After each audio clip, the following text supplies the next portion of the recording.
same hairdo. But believe me, Jupiter's an advanced civilization. Just look at the menu. There's beef tenderloin at just 179 calories. That's hardly astronomical. Well, one small steak for me, one giant barbecue for mankind. Beef, real food in Jupiter, Florida. We've always wanted one. Come on, the car's ready. Come on. I try to tell my customers that it can really make a difference how you pay for something. How would you like to pay for it? For instance, their purchase will get extra protection with the Citibank MasterCard. I mean, after all, who knows what could happen? What if the item should accidentally break? Well, Citibank has a program that will replace it for free. Personally, that's why I always shop with a Citibank card. Not just MasterCard, Citibank MasterCard. Oh, I wish we could afford a minivan. You can, dear. Huh? For $14,200, you can have the #1 minivan. Me. Oh, sure, with no equipment.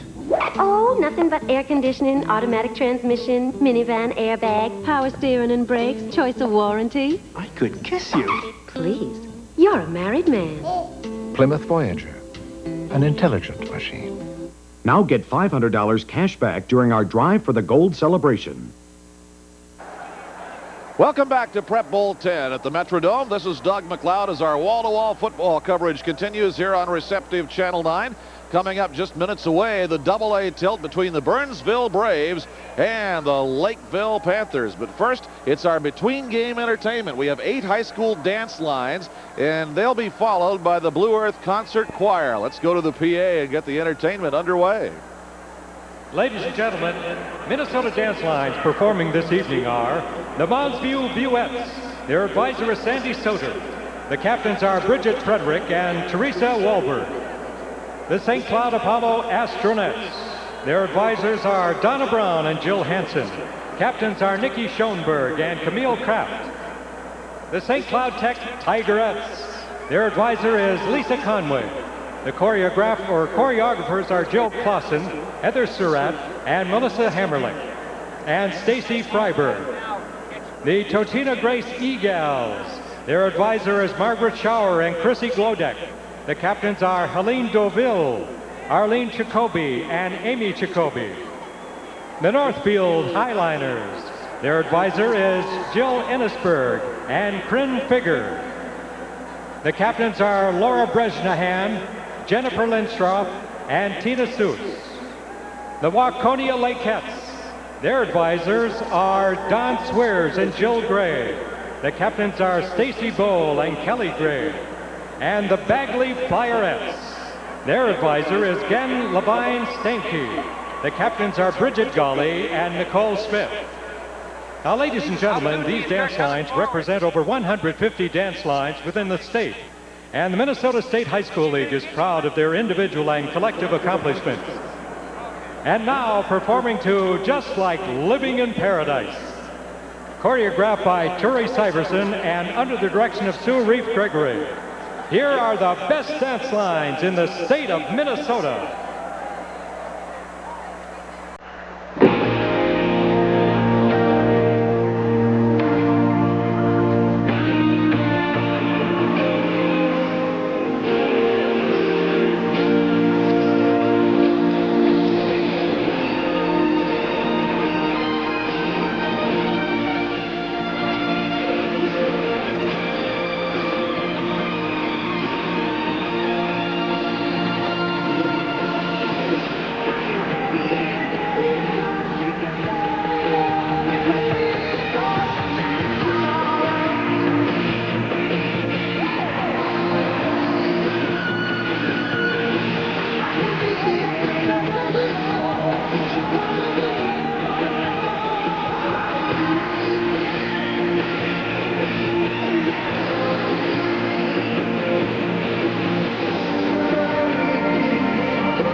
talents. After hours, weeks, months, yes, even years of diligent practice and commitment to excellence.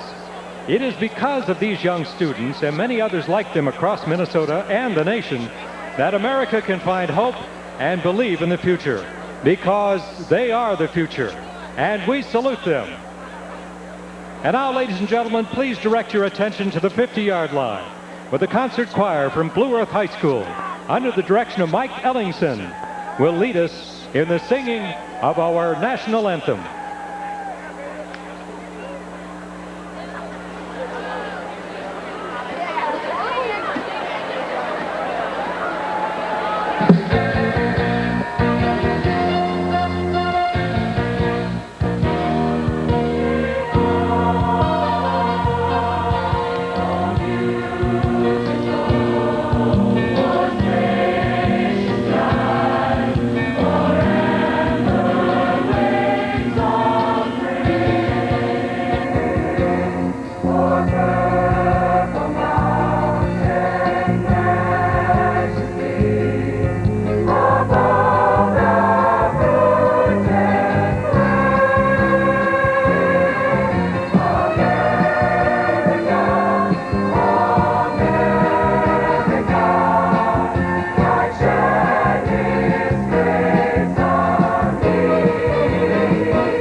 The Blue Earth High School Concert Choir and, of course, the 8 combined dance lines. And quite a show here between games, the A and AA games at the Prep Bowl. Well, coming up, it's the Burnsville Braves and the Lakeville Panthers. We will have the game as Prep Bowl 10 continues on Channel 9.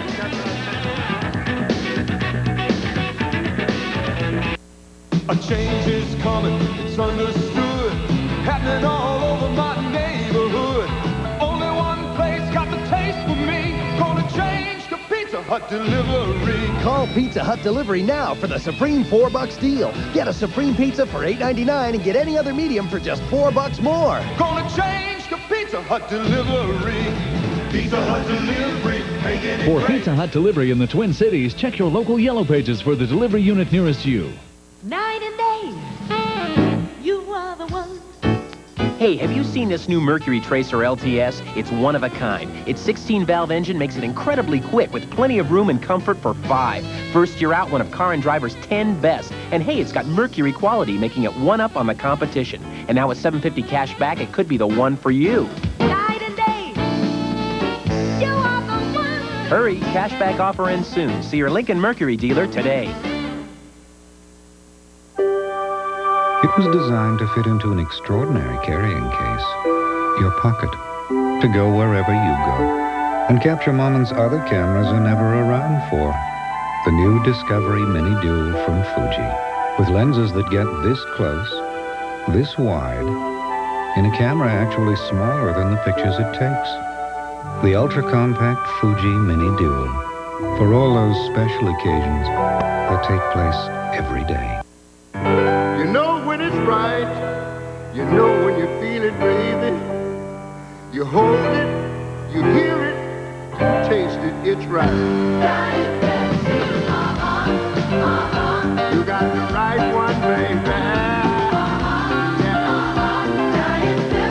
It is irrepressibly lovable, unsurpassably quotable, and intimately soulful. You got the right one, baby.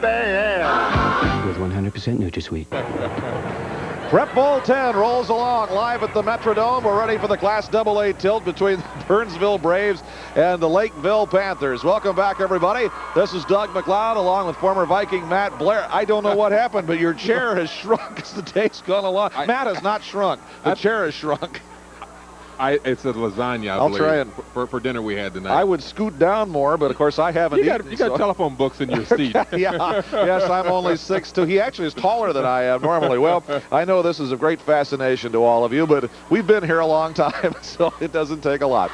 Well, we have a big AA game coming up, and Burnsville and Lakeville, not only for the AA championship, but for some serious neighborhood bragging rights between these two teams down on the south side, and two outstanding players, Bob Keeney, the quarterback at Burnsville, and Derek McGriff, the Lakeville fullback. And I think these two guys will be your type of athletes that these guys will probably go to college someplace because they're so quick, they're fast, and it's going to be excitement in this game today, and hopefully to find out who's going to be the champion of the suburbs.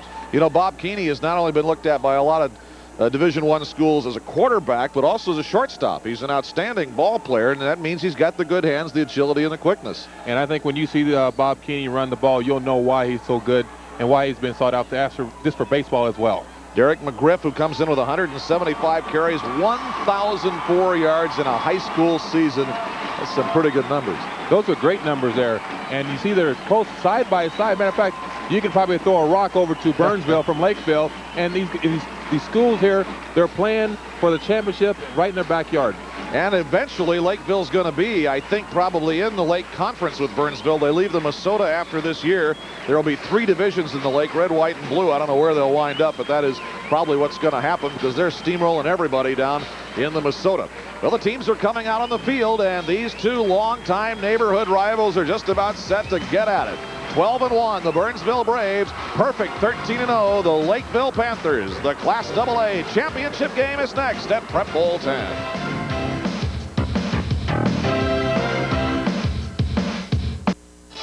Class AA action is brought to you by your local Pepsi bottler, the choice of a new generation.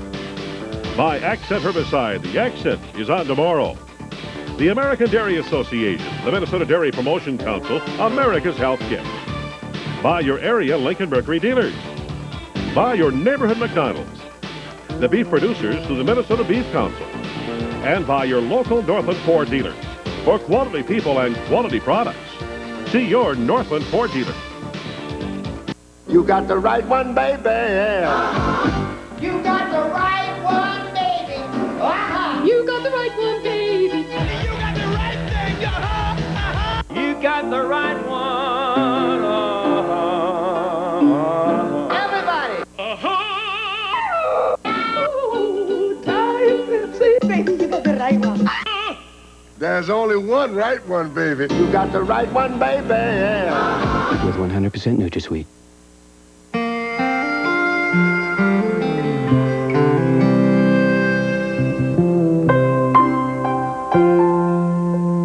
There's a business where the president lives in the factory, where the board of directors meets under open sky. For this business, DuPont created Accent, the post-emergence herbicide that's gentle on the environment, gentle on corn. Just 2/3 ounce of Accent protects corn from foxtail and all the toughest grasses, and protects the land as well. That's important, because in this business, goals aren't measured by quarters, but by generations.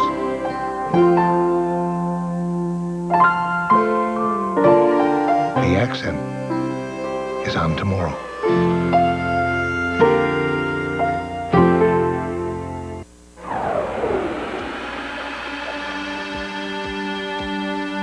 The muscles of the neck, back, and legs run in a vertical direction. So Infiniti stitched the seats of the Q45 the same way, making it more comfortable and driving less fatiguing. At first, you may not notice the luxury of something as small as a stitch, but to Infiniti, what's important is that somewhere down the road, you will.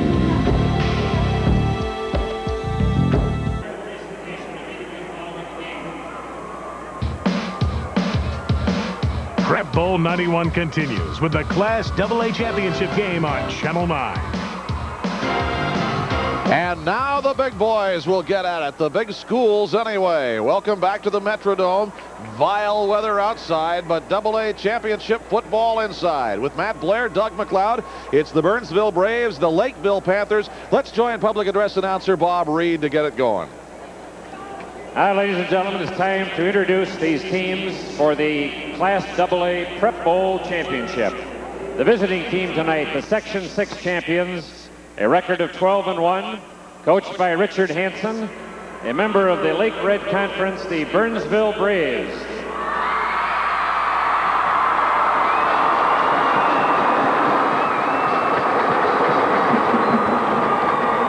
And the home team, the Section 1 champions, a record of 13-0, coached by Larry Thompson, a member of the Minnesota Conference, the Lakeville Panthers.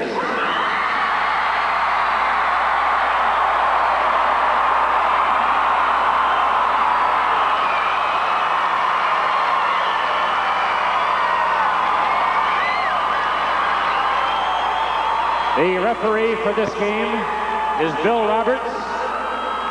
Bill Roberts and his crew will now meet the captains at midfield for the coin toss.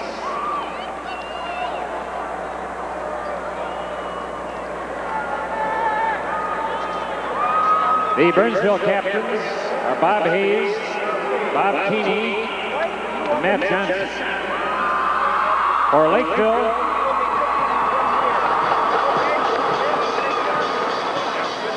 Lakeville captains are 27, Scott Severs, and 44, Mark Langevin.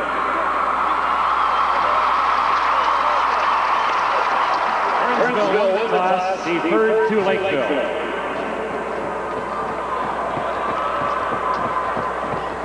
And I will have the traditional Metrodome handshake before the Class AA Prep Bowl game.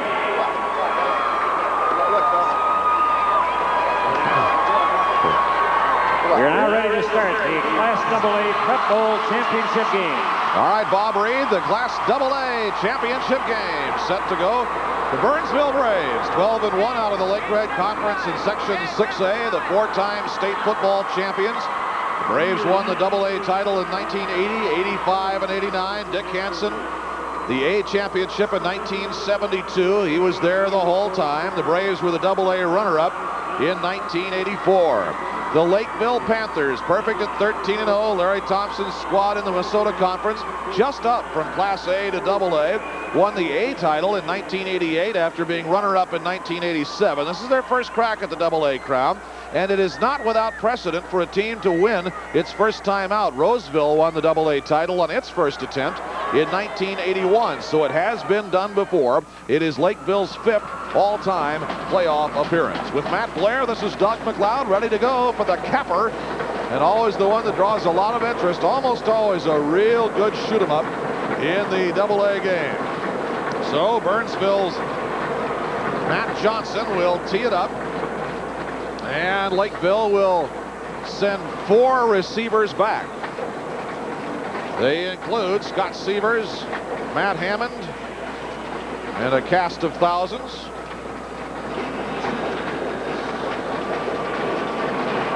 Ken Clam is back there. Here is Matt Johnson's kick, and we are underway with the AA championship game. It'll be taken in the end zone. There will be no run back by Clam. And the touchback will send it to the 20-yard line, and that is where the Lakeville Panthers will take the football for the first play from scrimmage. Let's look at the Panthers starting lineup. Up on the line, they've got some experienced people, several seniors and juniors, quite a few juniors actually. Fink and Jurek, the only 2 seniors. Scott Eugene runs the offense. And we are ready to go. 1st and 10 at the 20-yard line. Eugene to turn and slam it into Matt Hammond, the left halfback, and he'll get a couple of yards on the play into the Burnsville defense. And let's spot the defense for you for the Burnsville Braves. Up front, their Leo, which is their defensive end, is actually Doyle, Anderson, Lenhart. They call their right side just straight defensive end. They name a number of their positions. Their outside linebackers are Hawk and Wolf. Their inside linebackers are Sam and Mike. That's Foster and Lurtzema. Anderson is free safety. Suttle and Schaefer on the corners. 2nd down and 8 at the 22-yard line. Here's the pitch back again to Hammond as he turns to the line of scrimmage, and that was thrown for possibly a slight loss on the play. Scott Sievers, rather, number 27, the ball carrier. Here you have a quick pitch to the tailback there, and the defense is swarming at the beginning of the game, and that's a good sign that defense is alert, ready to play. They'll call it no loss and no gain. 3rd and 8 now at the 22-yard line. It's been a long day, you know. Little delay, and it goes to Scott Sievers with running room to the 30-yard line and over to the 31. Gain of about 9 on the play, and it is 1st down Lakeville. Scott Sievers breaks the tackle there, and then he picks up the 1st down. Now, don't forget, now he had 178 carries this year, and he picked up 1,200 yards. And you better look out for this guy, Sievers. He is tough. 10-yard gain gives him now 1,240 yards on the season. From the eye, 1st and 10 at the 32-yard line. They go to the up back and carry to the 35, and a gain of 3 on the play. The Lakeville Panthers have you can understand why people don't want to play them sometimes in that part of the state. 53 wins, 6 losses in the last 5 years. 6 losses in 5 years. They walloped Elk River 31-10 in the AA quarter, including 2 touchdowns in the last 5.5 minutes by Scott Sievers. Elk River, of course, was in the A final in last year's Prep Bowl, losing to Anoka, the AA final. To the 40-yard line there. Rasmussen helping to lead the way. They'll spot it shy of the 40 at the 39. Here we take another look here. Just slashes his way up the front there, and he loses his footing there. Otherwise, he probably would have picked up the 1st down. And at that, only 3 yards short. Early in the 1st quarter, there's no score in the game. The Lakeville Panthers on the march, 3rd and 3 at their own 39-yard line. Strong right. Scott Eugene, number 16, crossing with Sievers. He's open, 1st down and more. Sievers breaks free at the 40. 1 man to go, and he got ambushed as he turned to the 25-yard line by actually the guy who was behind him on the play. But what a gainer for Scott Sievers, the senior wingback, a 35-yard march. Here we'll take another look at here, and Scott Sievers just across buck action. He follows his blocker right up the middle, then he cuts to the outside. That's Albrecht, the blocker. He's definitely running the ball hard right now. You know, that's good for things like that to happen. Darren Anderson, number 6, got him. Jason Suttle was in front of him. 1st and 10 at the 26-yard line. Big rush, and they got Scott Eugene. sacked him back at the 30. They'll call it an incomplete pass. Boy, he just did get it away. There was apparently some forward motion on the arm or wrist or finger or something. That was it. I think they got lucky on this one here. There's a blitz from the outside. You see the defensive ends coming in. He gets ready to throw the ball. Ooh. It is a forward motion of the arm. Didn't have the ball with it, but the arm was going anyway. Exactly. And there's a break there for, of course, Lakeville here. They'll call it simply an incomplete pass. And put it back at the 26-yard line. No sack, obviously, on the incompletion. So it is 2nd down and 10. Left side flank. Reverse. Severs. 20-yard line. Got to the 19. Scott Severs on the double handoff. And Lakeville showing a number of looks in the early going. Here's one of them. Scott Severs is on the wing back position. It's kind of a double reverse here, and he gives it to him. Scott cuts up the middle, gets all he can get, and I tell you, the guy here is running hard at the early stages of the game, so both these teams are ready to play. Matt Hammond to Scott Severs, and on he goes. 3rd down and 3 at the Burnsville 19-yard line. This will be Severs cutting the corner on the left side. Got a yard or so on the play before running afoul of the Burnsville defense.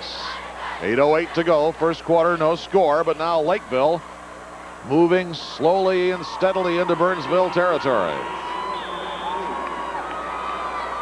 The Lakeville Panthers, you're looking at Scott Severs, closing in on 1,300 yards here in the first half of this ball game. He goes to the left side. Tyler Fink, number 82, to the right. Slot right, 4th and 2. A little pass. And it didn't pan out, but it was a little jump pass over the middle. An interesting call on 4th down, but it's batted down, incomplete. A paw in there by John Foster. Take a look. Scott Eugene here, this is just a little look-in pass, but I think he hit the player right in the head. But, of course, he was double covered there. Foster knocks it down, and it's like, that's the way the defense happens when you're trying to stop the play. 7:40 to go, first quarter. It is 0-0 ball game, 53 yards, 9 plays, but nothing will come of it, and we'll be back in just a moment.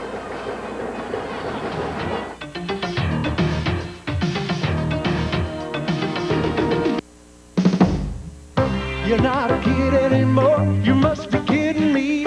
You look 10 years younger than you're supposed to be. You got great muscle tone, bright shining eyes. Drinking milk every day. Well, that's no surprise, 'cause milk tastes delicious. You're not a kid anymore. And I'll tell you what's more. You're not a kid anymore. Milk's good for you. You're not a kid anymore. Milk, 'cause you're not a kid anymore.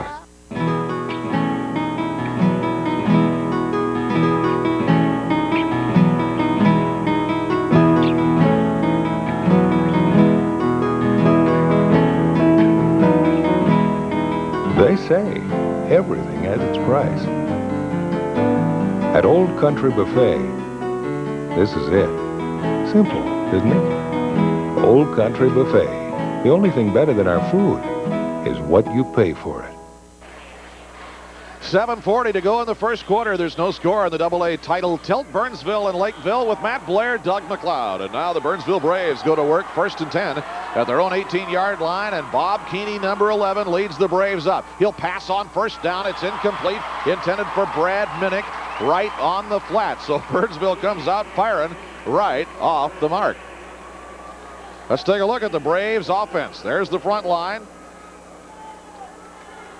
They'll also have the split end Matt Johnson out there. Bob Keeney is the quarterback. Richardson, Minnick, Dildado. They use McNeely on either side as well in the halfback position. Slot to the right on 2nd and 10. This will go to Sean McNeely to the 20-yard line, wrapped up by Mark Langevin. Fumble, and they got the ball. Langevin hit him, and Lakeville gets the ball. I'm not sure who actually came up with it, but number 44, Mark Langevin, their all-Metro linebacker, who has freedom to range side to side. We'll check it out here. And it seems like he's turned. There's the ball coming out right there. Yes, sir, Langevin it was who knocked it free, and then Adam Platt, the right corner, comes down on it. Adam Pratt tricks the ball up. Watch Langevin, 44. 44 hits it right there, pulls it out. Actually, it looked like Platt got in there to strip pulled it out too. and recovered the fumble. So Lakeville back on the offense. 1st and 10 at its own 18, the 18-yard line. Busting through. Sievers got inside the Burnsville 5. Well, a big turnover by the Lakeville defense, forced by the Lakeville defense. And now it sets up great position. Out of the eye is this toss back to Sievers. He cuts inside and he runs for daylight. Well, I tell you, he's a load to bring down. Oh, yeah. And he has speed behind it, too, on a 13-yard pickup. He's broken it as long as 62 yards this year. 1st and goal at the 5. Ooh. Big penetration and good coverage.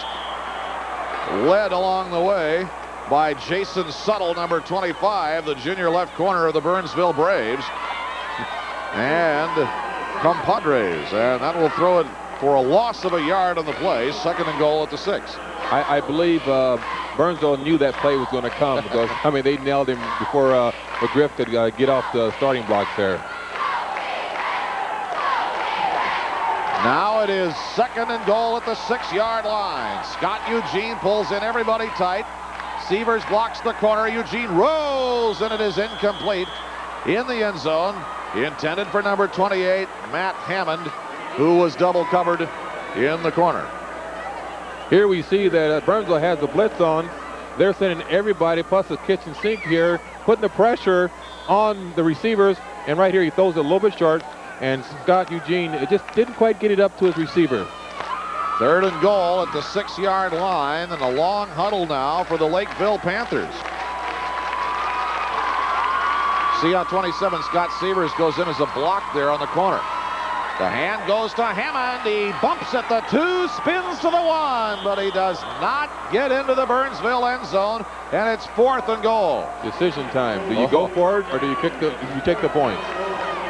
Early in the game, what will Larry Thompson, the Lakeville Panthers coach, do? I say go for it. I say go too, and here in with the play comes Travis Hall, number 40. Hall is in, and McGriff is on the sideline now for Lakeville. Panthers will go for it on 4th and goal at the 1-yard line. Hammond, touchdown. Matt Hammond draws first blood for the Lakeville Panthers. A touchdown with 5:34 to go in the first quarter. It's 6-0 Lakeville.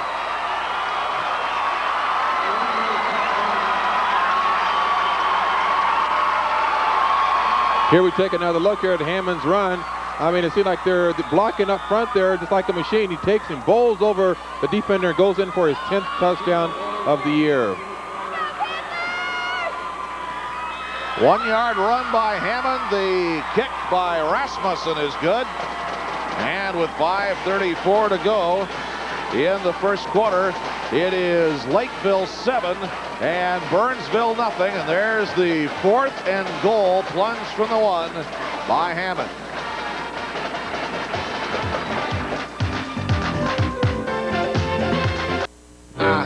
You got the right one, baby. You know, I just love this new Diet Pepsi song, but do you think it's caught on yet? You got the right one, baby. You got the right one, baby. Diet Pepsi. You got the right one, baby. With 100% NutraSweet. Where should we go for the holidays? Dairy Queen. 'Tis the season for the annual holiday full meal deal. Get in the spirit with a big juicy burger, piping hot fries, soft drink, and a 5-ounce sundae. Then get really festive with this collectible holiday glass. All at one great price, just $3.59. The $3.59 holiday full meal deal. We give you taste, we give you value, we treat you right. Dairy Queen.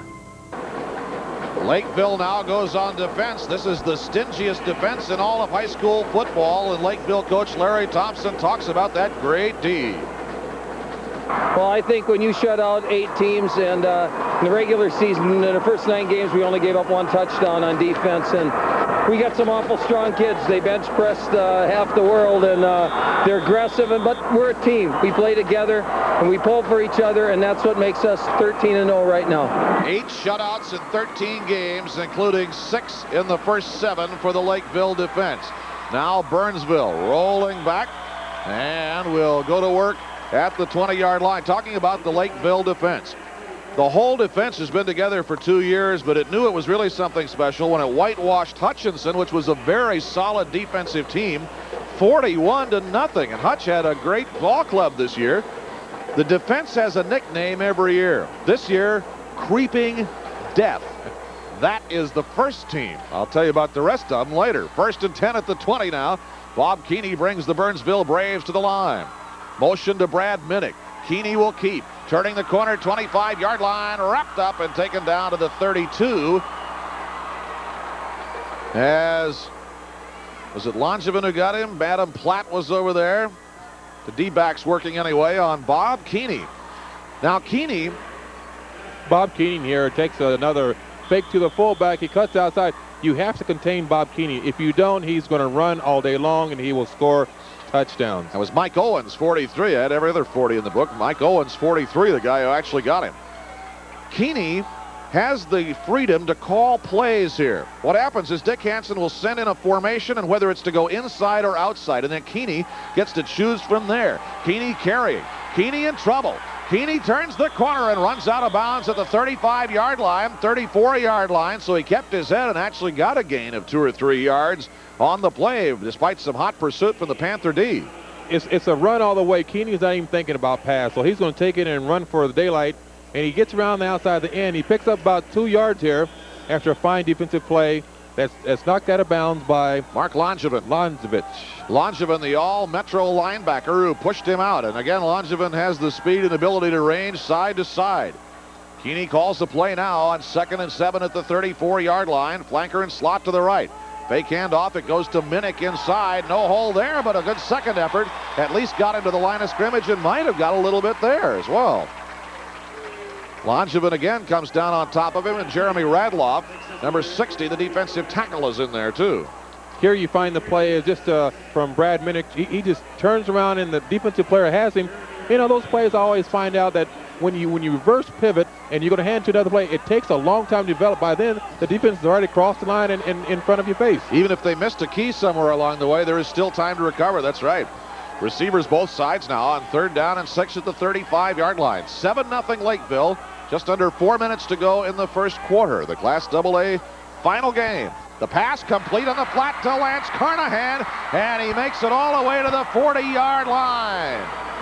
25-yarder there from the 35 as Keeney goes to junior tight end Lance Carnahan, number 85, coming right to your living room. Keeney found the opening. He audibled off to Chance, and he threw the pass to him because he tried to do that once before, and they covered him. So here this time, Lakeville did not cover him. Jeff Johnson, Mike Owens, and Adam Platt put a stop to it finally. 1st and 10 at the 40-yard line. All the way around the side, Minnick busting through Fumble. the 30. It is down at the 28-yard line. The ball looked like it was stripped loose, but he comes up with it anyway. So if it was loose, it wasn't for very long.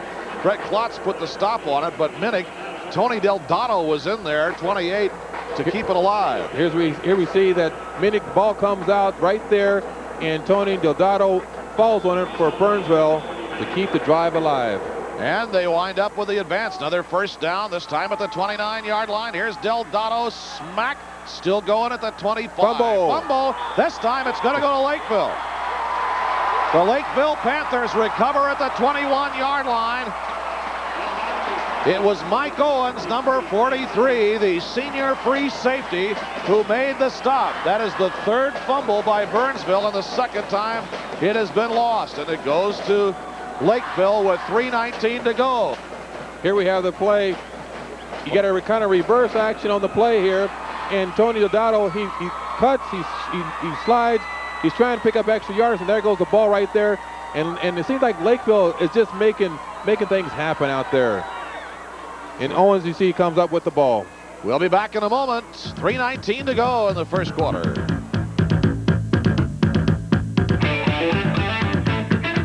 You expect a certain level of performance from a Nissan 4x4. So we gave our truck a double-wall cargo bed for work and the most powerful 4-cylinder engine of any import brand truck for play. When the work and play's all done, you'll be glad to know the Nissan truck keeps more of its original value than any other leading compact pickup. Nissan 4x4, right on the money right now at your Greater Twin Cities Nissan dealers. You want more. More tastes. More choices. More for your money. That's more of what you'll find at McDonald's today. Where a regular hamburger's just 59 cents, a cheeseburger 69 cents, and our new chicken fajitas just 99 cents. That's more for you and more for your money. That's McDonald's today.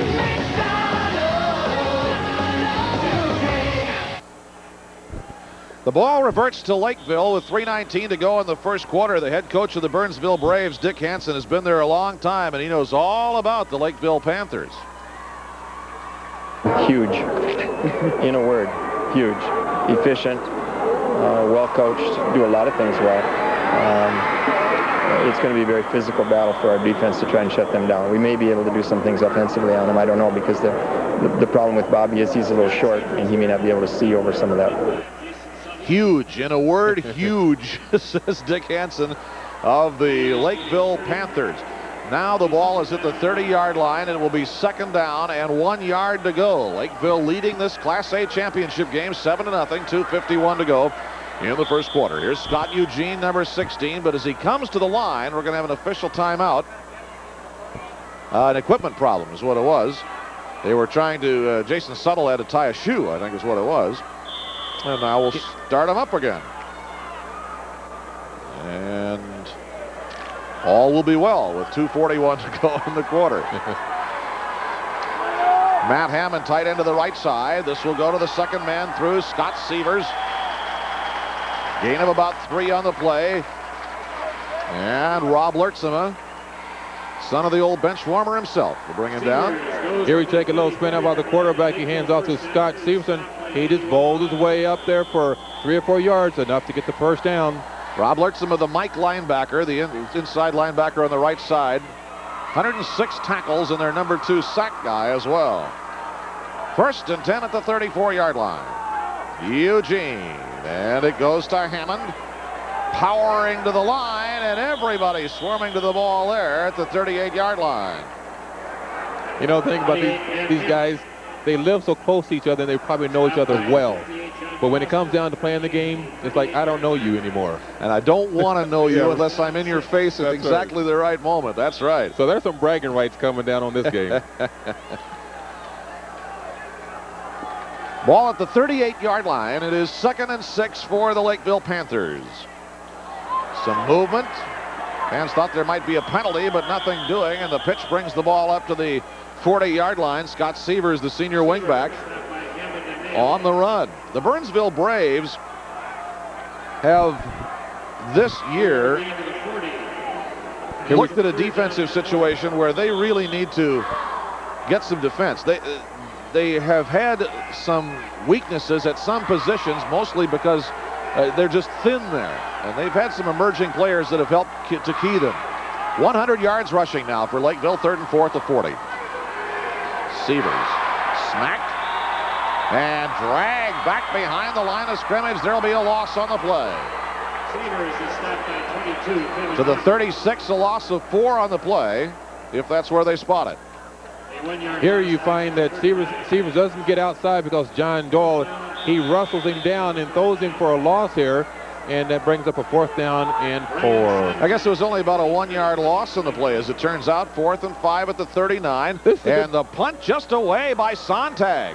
This is Jason Suttle, number 25, at the 25, and deep 6 to the 28-yard line.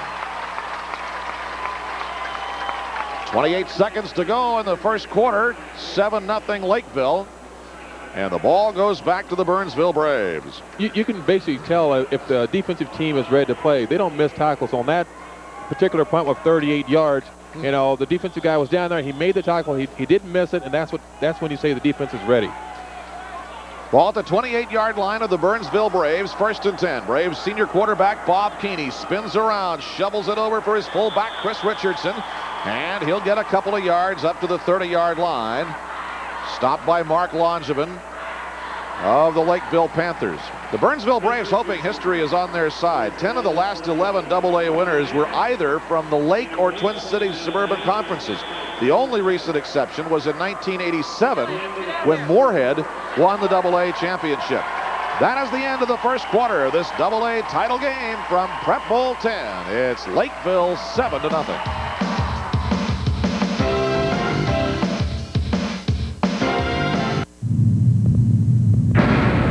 Listen up. I'm not here to babysit your panty waist. I'm here to make you better Nintendo players.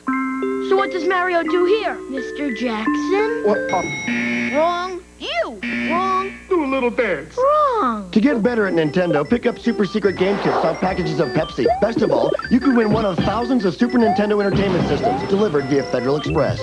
Bo, I want you in my office now. This kid's an animal. You could win Super Nintendo with Pepsi.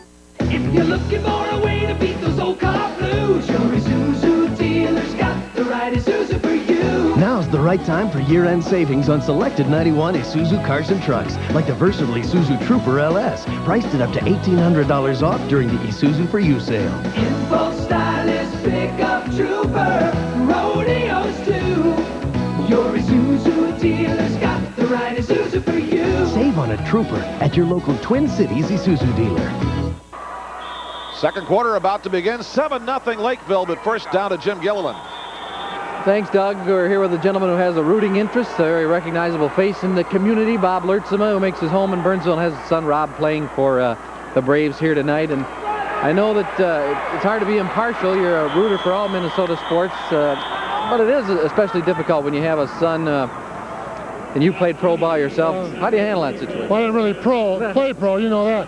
But you know, the funny part about it, there's more pressure on me now than there was when I played the Super Bowl, because when you're a player, you can control your destiny. Right now, you want your kids to win so bad, and there's nothing you can do about it. It's in their hands, so you have no control over that.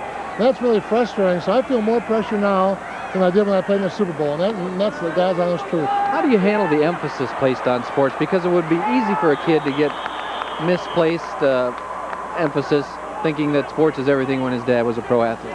Well, each athlete handles that differently with their child. I wouldn't let my son play football until he's a freshman in high school. I said, if you're going to play football, you better love the sport. And I really feel if any athlete doesn't love the sport and he's playing for his father or for some other reason, you better not play the sport. So it was his decision. He loves the game, and he's a fine linebacker. That's a great job.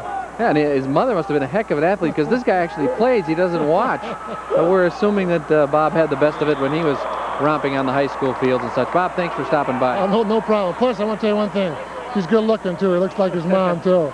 Okay, great. Thanks to the bench warmer, rooting tonight for the Burnsville Braves. Back upstairs. Oh, please. I was going to say, I know he looks good.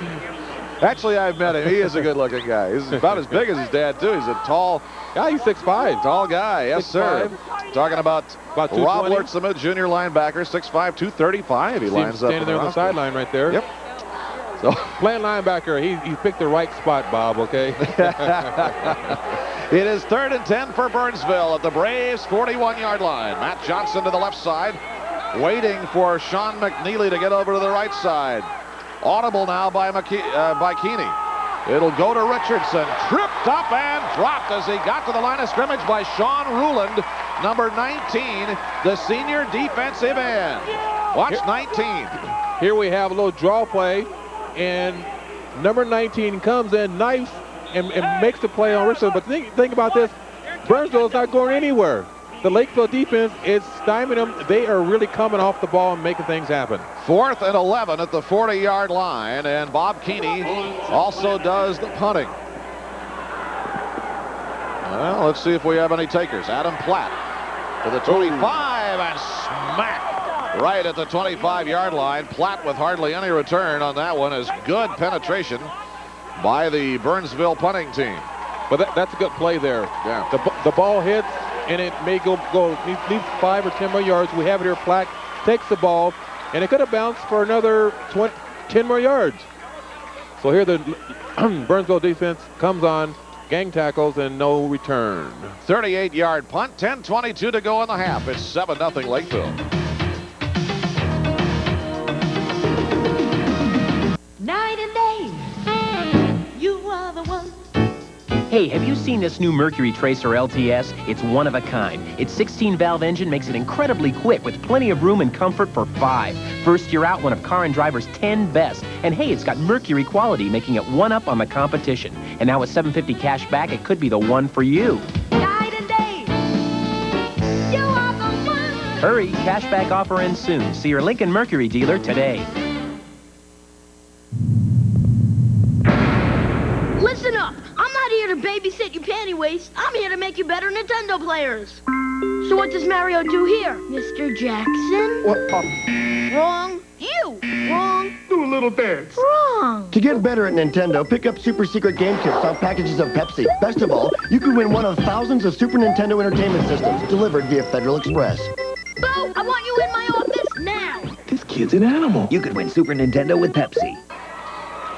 Fans, KMSP Television has purchased the broadcast rights to the 1991 Minnesota State High School Prep Bowl. No broadcast, rebroadcast, or other use of the pictures, descriptions, and accounts of this copyrighted telecast are permitted without the written authority of KMSP Television and the Minnesota State High School League. All right. Stands to reason. 10:20 to go, first half, and a smothering jump to the ball again, crossing the 30 as Lakeville tries to get going here. Leading the game 7-0, the Class AA championship game. It's a toss to Severs. He takes it inside, cuts out. He's still bouncing around. Severs is a hard athlete to bring down, as it takes about 4 or 5 guys just to get him down. Now it is at the 30-yard line. It will be 2nd down and 6 for the Lakeville Panthers. Scott Eugene from the I formation, strong left. Spinning through comes Matt Hammond, and he busts to the 40-yard line. A 10-yard blaster right there, first down. Scott Hammond, the junior left halfback. Here we have reverse action, that slow developing play, but it works here for Lakeville. Matt Hammond takes the ball and gets up at least another first down for Lakeville, which by our reckoning puts him about 4 yards short of a 1,000-yard season. 1st and 10 at the 40-yard line. There's something left there, but not for long. And it'll be 2nd down. Larry Thompson, in his 12th season as the head coach of the Panthers, was a big-time tight end and a defensive back at Lakeville back in the late 60s, and he was a major headache for a young coach who had just taken over the Burnsville program in 1969. That young coach that time was Dick Hansen. Now still coaching Burnsville, really had to contend. And he said, we were so concerned about stopping him, that's just about all we thought about when we played them back then. 2nd and 8 at the 43-yard line. Delay, spin to Severs. Got across the 45 to the 46-yard line. And brought down in there by Rob Lertzema. You know, the misdirection plays that high school gives to the defensive from the offensive scheme.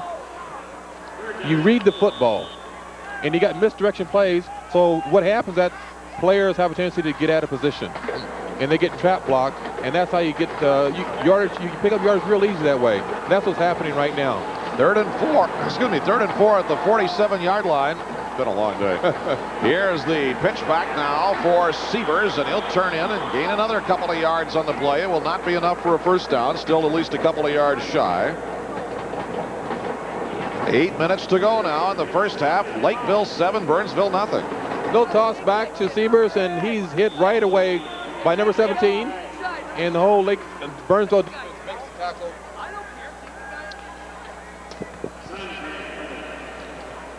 I think you're back with us now. Here is the punt that will drop back as Tunnel got nailed at the 15-yard line.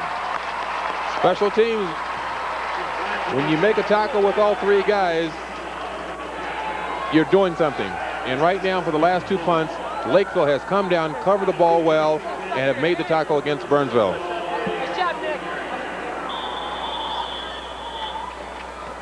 Here's the punt coming down, and they got the Lakeville pursuing. They're going to make the tackle right here.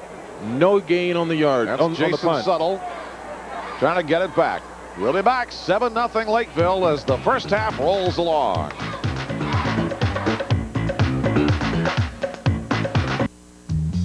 You're not a kid anymore, you must be kidding me. You look 10 years younger than you're supposed to be. You've got smooth, soft skin, bright, shining eyes. Drinking milk every day, well that's no surprise, 'cause milk tastes delicious. You're not a kid anymore. And I'll tell you what's more. You're not a kid anymore. Milk's good for you. You're not a kid anymore. Milk, 'cause you're not a kid anymore. Kid anymore. What's new, pussycat? Whoa, whoa, whoa. What's new? My new 92 Corolla. And my 92 Tercel.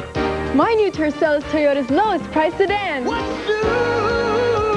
It's unbelievable. I got factory-to-dealer incentives on a dependable Corolla. Plus, all new option package savings. We got a great value. And a great deal. But I wouldn't wait too long. Whoa, whoa, whoa. Burnsville Braves take over with 7:38 to go in the half, and the creeping death defense of the Lakeville Panthers will go back to work.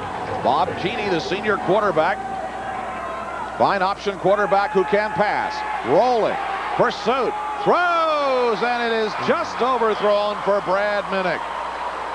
Talk about the option quarterback who can pass. He had options he wasn't sure he wanted there, I think, turning that corner. Well, here you see Bob here he's rolling out to his left here, and he finds a receiver downfield, but he's not able to plant throw the ball. The receiver is wide open behind the defense of Lakeville. But what a point I'd like to make out here is that Burnsville has started in positions of the 18-yard line, the 20-yard line, the 28, and the 15. Oh, so they've been backed up most of the first half. Wow, that's a long hole to dig your way out of every possession. Matt Johnson wide to the right now on 2nd and 10 at the 15-yard line. Motion by Minnick. Misdirection play is Tony Delgado, number 28, got it across the 15-yard line. Maybe a gain of 1 on the play before the Lakeville defense comes swarming in again. I was telling you, they named their defense this year Creeping Death. That's after a song by the heavy metal band Metallica. That's just the first team. The second team is the Undertakers. The third team is the Pallbearers. Naming the defense is a tradition recently. Last year they were the Regulators. 2 years ago, the Stormtroopers of Death. They don't have any dark alleys in Lakeville. Do you have any alleys in Lakeville? They're getting some. They have 20-some thousand people down there now.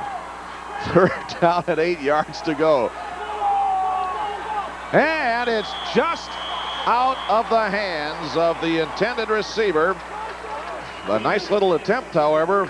Matt Johnson, the senior wideout, is their leading receiver with 26 catches, 373 yards, and 2 TDs. You see like the ball was laid in right there for Matt Johnson, but lack of concentration, he didn't bring it in. Otherwise, it'd have been a first down and a great play.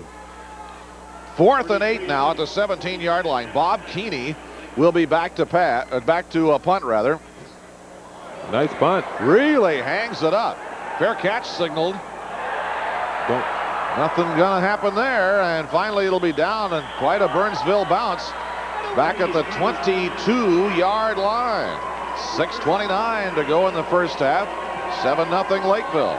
Bob Keeney here takes a snap, and he punts this one out. He's only 5'11", 160 pounds, but he kicked that ball 60 yards on the punt.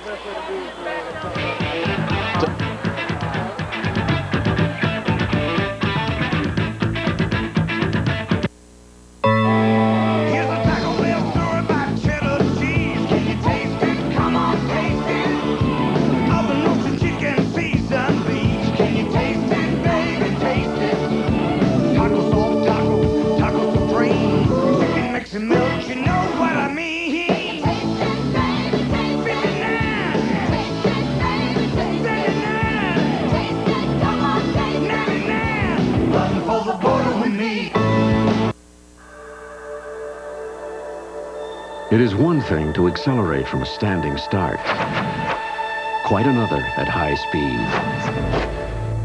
Infiniti designed the Q45 to do both. With a variable valve timing system so advanced, there is no compromise at any speed. Infiniti has, for the first time, blurred the lines between luxury and performance. Burnsville Braves trailing Lakeville 7-0, 6:29 to go first half. Burnsville 12-1. Braves only lost to arch rival Apple Valley back on October 11th, 7-2 game.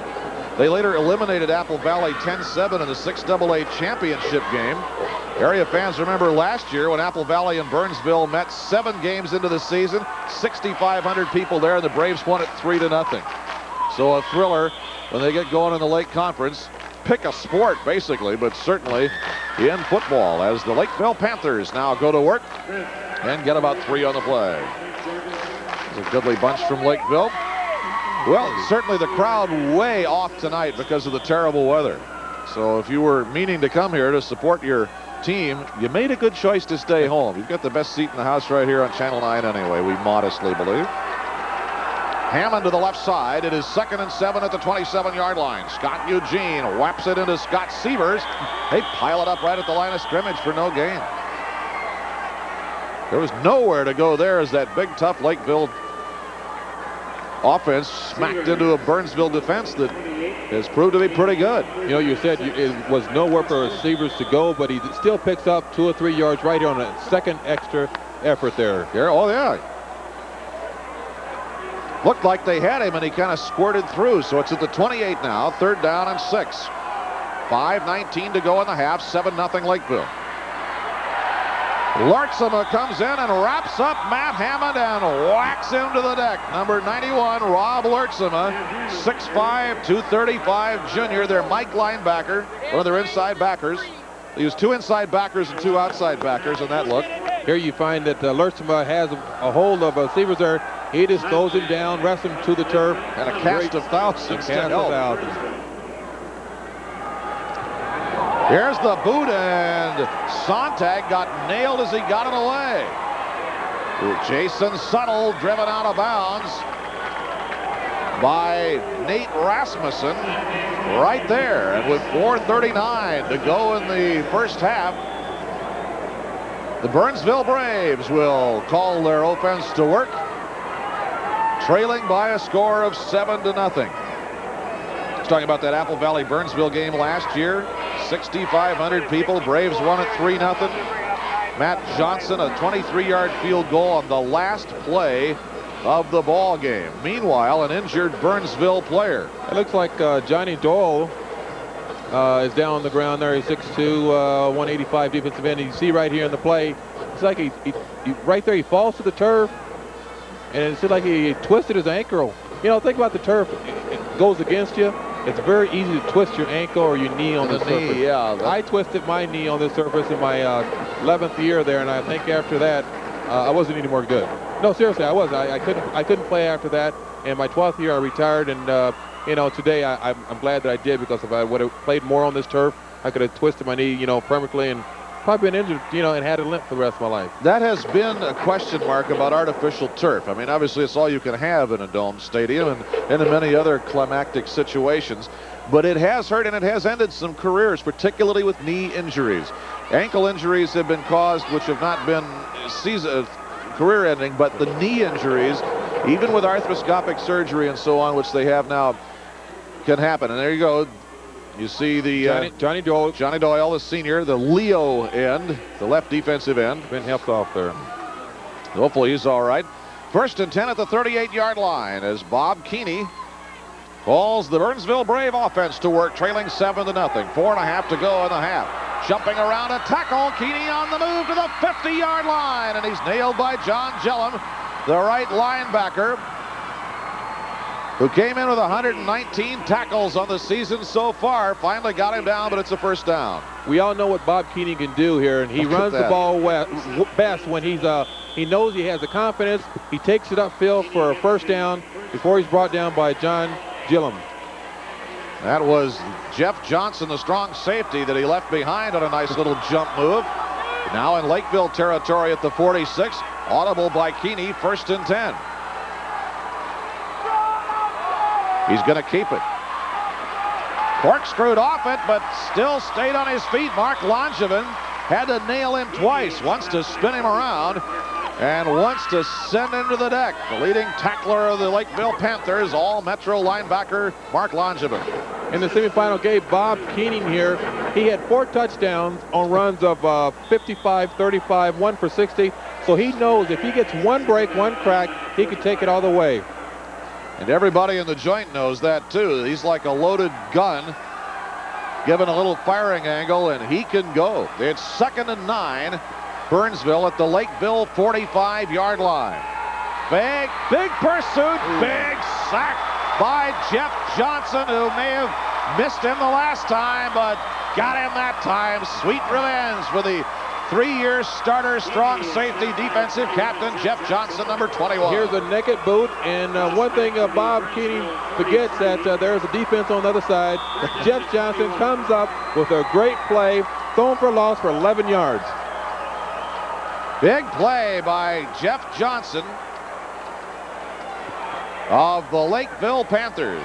Now 2:48 to go in the first half and the clock running. Burnsville with the ball trailing 7-0. Now 3rd and 21.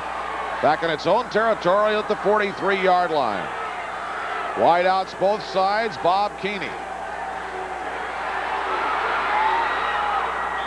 Underthrown for Brad Minnick on the left side. Keeney is called the Force. That's what this teammates call him. Here he takes a little stutter step and drops back in the pocket. He looks for his receiver, but don't forget now, they're a running team. They're not a passing team, so he doesn't have that great arm to throw the ball. Matter of fact, he's 1 for 6 for 25 yards today. And on 4th and 21, Keeney will put on his punting hat now and tee one off. And it will go to Mike Owens, number 43. Gets to the 25-yard line, and that's where they'll stop it. 2:19 to go in the half. Lakeville 7 and Burnsville nothing. And Mike Owens, the senior free safety, is also one of the return men. They have a host of return men on this ball club. Brought it back. Now the Lakeville Panthers go to work in their own territory at the 25-yard line. 2:10 to go in the half and leading 7-0. Eugene on first down. Big pursuit. Gets it out, and it is in and out of the hands of Nate Rasmussen, and he got popped a good one as the ball got to it. Yeah, Nate's shaking up just a little bit on that play. He can't breathe, he says, right there. And right away, his backup, Ryan Hopkins, goes in. Eugene Scott here. He throws the ball to Nate Rasmussen coming across on a post pattern. He gets hit, boom, right there. And Nate says, I got to take a break here, get my breath back. But he'll be all right. He'll be all right. Didn't see the number of the truck that hit him. That might have been Darren Anderson, the free safety. Eugene is 0 for 2 passing. It's 2nd and 10 at the 25-yard line. And fumble! And Burnsville has it, I think. Braves have the ball at the 24-yard line. First fumble for the Lakeville Panthers gives Burnsville a golden opportunity with 1:54 to go in the half. Here we take a look at it. There's a bad snap here, and Scott Eugene just tries to take the ball on a quarterback sneak, but he gets the ball pulled out, and there it is, a free ball for anyone that wants it. And Burnsville comes up with it. The Burnsville Braves recover. Aaron Lenhart, number 65, the junior nose guard, recovers the ball. 1st and 10 at the 24-yard line of Lakeville. Now Burnsville, turkey on the table and gobbling. Bob Keeney, receiver left side, shoves it to Brad Minnick. Turning the corner, got a good block as he turned by Joe Thull, the senior left guard, and then was brought down at the line. When you see the replay, Thull, number 61, threw a nice block that opened things up, and now we've got a player down on the deck as well. Here you see a little reverse action here. Brad Minnick, he takes the ball, and here's a big throw block from 61. And again, I think this Lakeville defense is tightening up because they know they're in the red area, and when you get in the red area, you can't let people score. That is Brett Klotz, number 64, the senior nose guard. Hobbling off. He'll be back in the second half. You better believe. His team leads 7-0, 1:19 to go in the first half. We'll take another look at this. He gets twisted around here, and he gets thrown down. Oh, little leg whip there. He probably got kicked in the thigh or something like that. Yeah. There's all kinds of ways you can get hurt in that kind of situation. But you know what, Doug? Most of the injuries that are caused by your position out in the field is by the players that you play with, your teammates. Your own teammates. Your own teammates do that. Game tackling. You got guys coming from all angles trying to hit and make the tackle, and they miss and they hit you. Yeah, they hit you. Thanks for nothing. And then you're out 5 games. A minute 24 to go in the first half. 7-0 Lakeville. I can say about the high school players that most of them usually go out and they don't get injured seriously enough. They always come back and play because they're so young. Matt Johnson wide to the left. Tight end right is Carnahan. It is 2nd and 7 at the 21-yard line. Delgado in motion. Keeney back. Pattern is full. Open man, and it is caught for a touchdown by Tony Delgado. He was wide open until the Lakeville defense converged at the last moment. Touchdown strike from Bob Keeney to Tony Delgado with 1:18 to go in the half. Burnsville Braves are on the board. As we take another look at it, Bob Keeney here, he sees Delgado open it. He says, throw me the ball, throw me the ball. His hands are up, and Keeney throws the ball out for him. Both defenders come. They cannot stop it. It's a touchdown for Burnsville.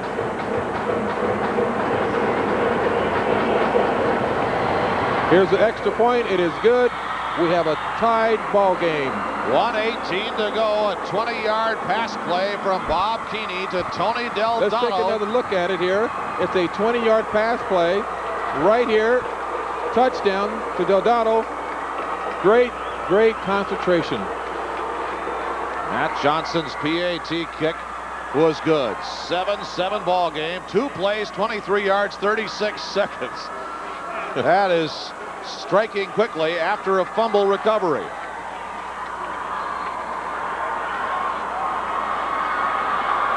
$1:18 to go in the half.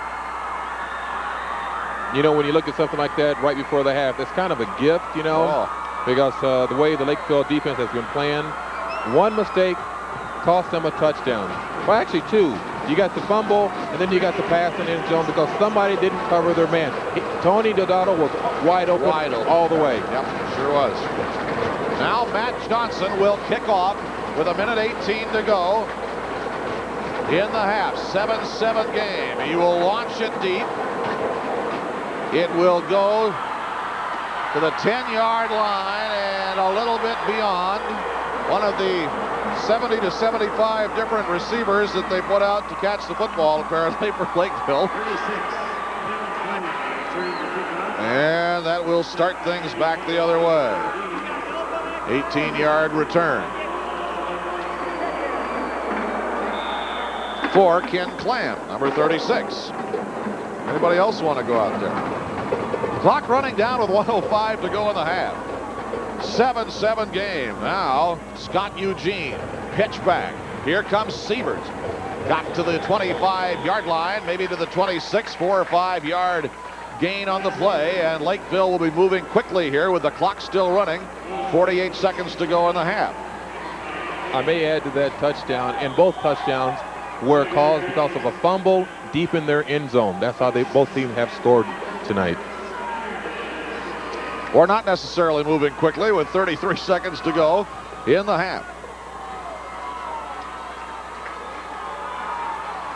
Second and 5 at the 26-yard line. Pile up right at the line of scrimmage. Maybe a loss on the play. Certainly no gain as Matt Hammond went right into the line. Should be the last play of the half unless timeout is called, which it now will be. Little buck action play here. And again, those fakes that you fake one back, fake another back, and you give the ball to the third back, it takes a long time to develop. And right there, the defense failed and made the play happen, and Matt Hammond couldn't run nowhere. 11 seconds to go. Burnsville called timeout. Has one left, if it matters. Lakeville has not used a timeout yet here. You look at Dick Hansen, the veteran boss of the Burnsville Braves, 12-1. Coming in here. Getting here has been a real test of nerves for Burnsville. They beat Apple Valley in a squeaker. They needed 2 overtimes to eliminate Forest Lake, 27-21 in the quarters, November 14th.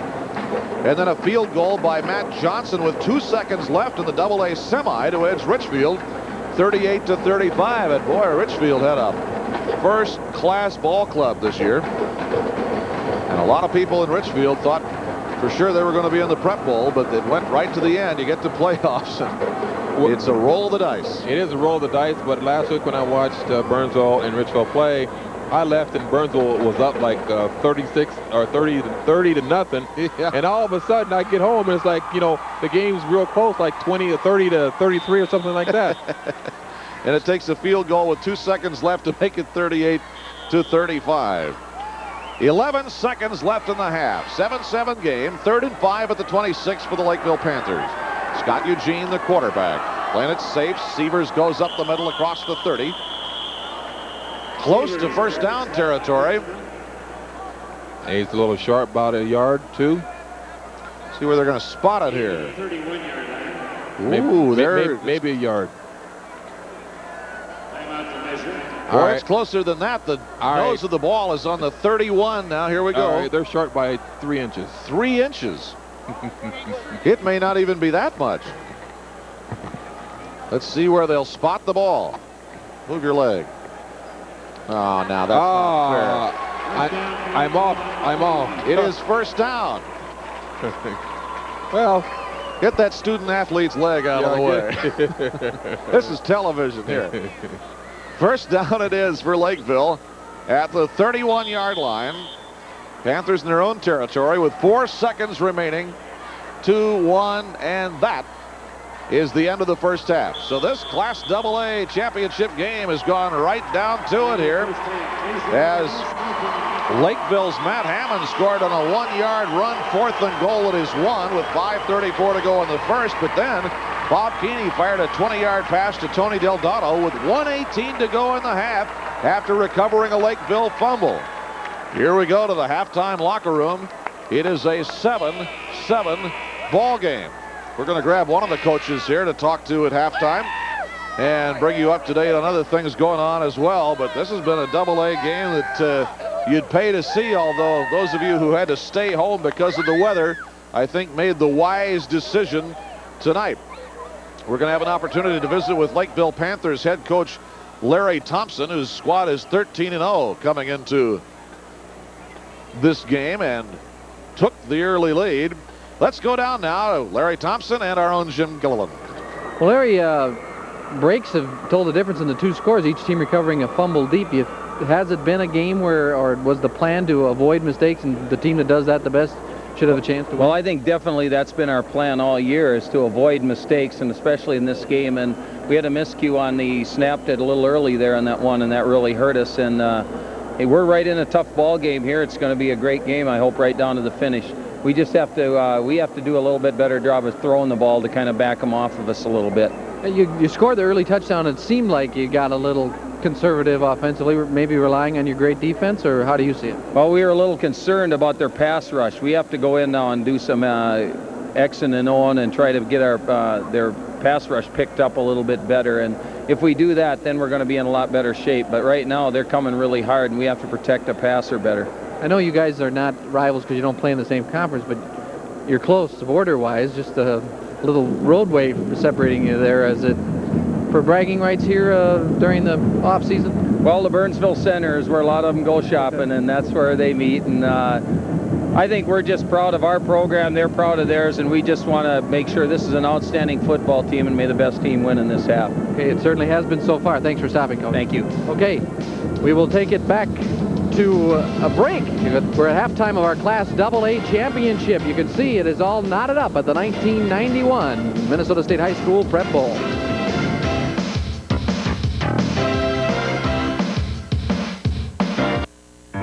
You know when it's right, you know when you feel it, baby. You hold it, you hear it, you taste it, it's right. You got the right one, baby.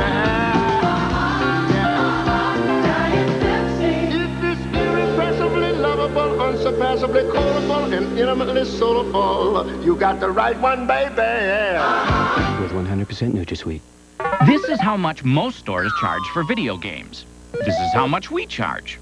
Funcoland. More video games than anybody else at half the price.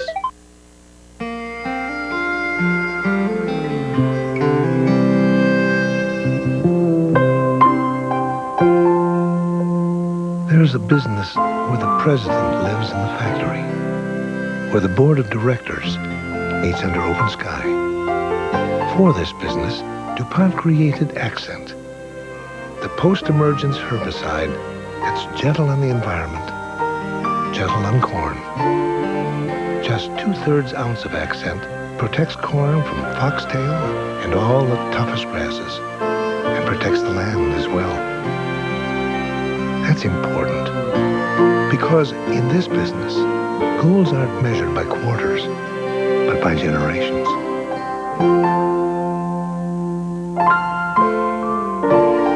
The Accent is on tomorrow.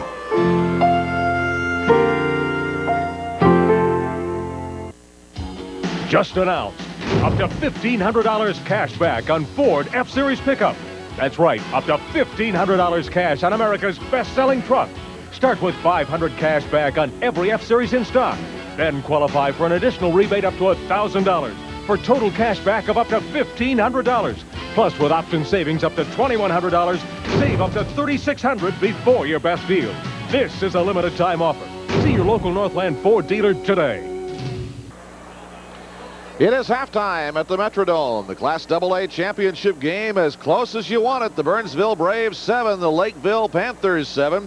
Now let's go down to the field for our halftime entertainment, the Irondale Senior High School Band. It is halftime at America's finest high school football classic, Prep Bowl 10, here in the Hubert H. Humphrey Metrodome in Minneapolis.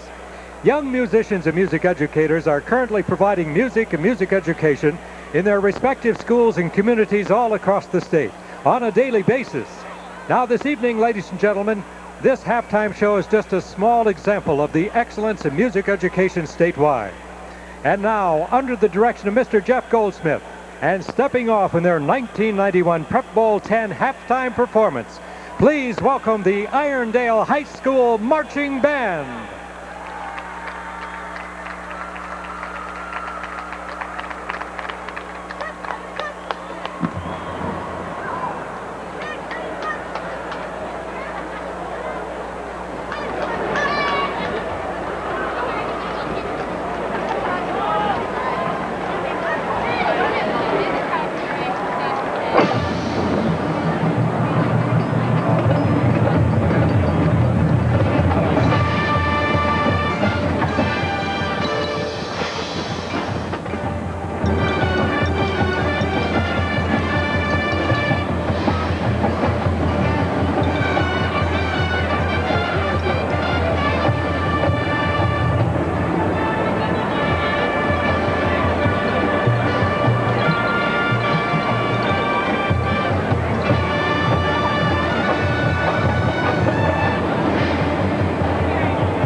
gentlemen, presenting director Jeff Goldsmith and drum major Kim Spates with the Prep Bowl flag and plaque, commemorating Irondale's halftime performance, is Mr. Larry McKay, music representative on the Minnesota State High School League Board of Directors, assisted by John Green. Congratulations to the Irondale High School Marching Band and their director, Jeff Goldsmith. Ladies and gentlemen, the Minnesota State High School League in the 1991 Prep Bowl 10 salutes the dance lines from Bagley, Moundsview, Northfield, St. Paul Apollo, St. Cloud Tech, Totino Grace, and Waconia, the marching band from Irondale, and the Blue Earth High School Choir. And most of all, thanks to the parents and you fans for continued support of Minnesota's Prep Bowl. Thank you, ladies and gentlemen. Thank you very much. The Irondale High School Marching Band marching off, and a very impressive halftime performance it was here in the championship of Class AA at Prep Bowl 10. It's a tied ball game. The Burnsville Braves and the Lakeville Panthers are all knotted up in a 7-7 draw at the end of 2 quarters, and we'll be back with first half highlights and scoring and a lot more from the Dome in just a moment.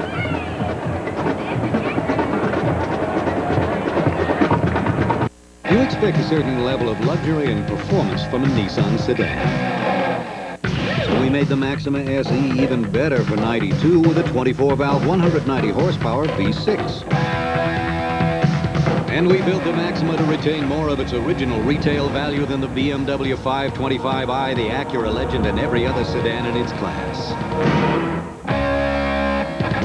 Nissan Maxima, right on the money right now at your Greater Twin Cities Nissan dealers. Buongiorno. I love being in Italy. It reminds me so much of the old USA. With the deluxe bowling alleys, the high-rises, even drive-through restaurants. I myself am enjoying one of the true specialties of Italian cuisine, the New York Strip. Perfecto. Well, as they say in Italian, ciao. Beef, real food in Little Italy, New York. You want more. More tastes. More choices. More for your money. That's more of what you'll find at McDonald's today. Where a regular hamburger's just 59 cents, a cheeseburger 69 cents, and our new chicken fajitas just 99 cents. That's more for you and more for your money. That's McDonald's today. Twin Cities Leather and Boot gives you 3 reasons to get your new Acme Dingles and Acme Dan Post right now. Reason 1, price. It's our huge Acme Dingo and Acme Dan Post boot blowout. Reason 2, price. Twin Cities Leather and Boot has slashed prices during our gigantic boot blowout.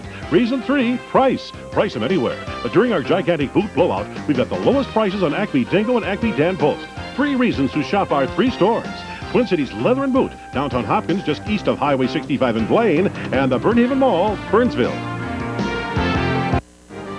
Are academic excellence and athletic success mutually exclusive? Not at Luther College. No other undergraduate college in the nation has produced more NCAA postgraduate scholars. 18 Luther student athletes have received this prestigious award. That puts Luther in the same league with Stanford, UCLA, Yale, and Notre Dame.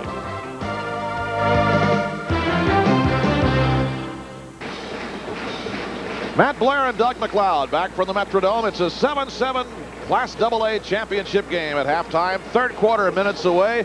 Let's take a look at how these 2 teams got this far and go down to Jim Gilliland.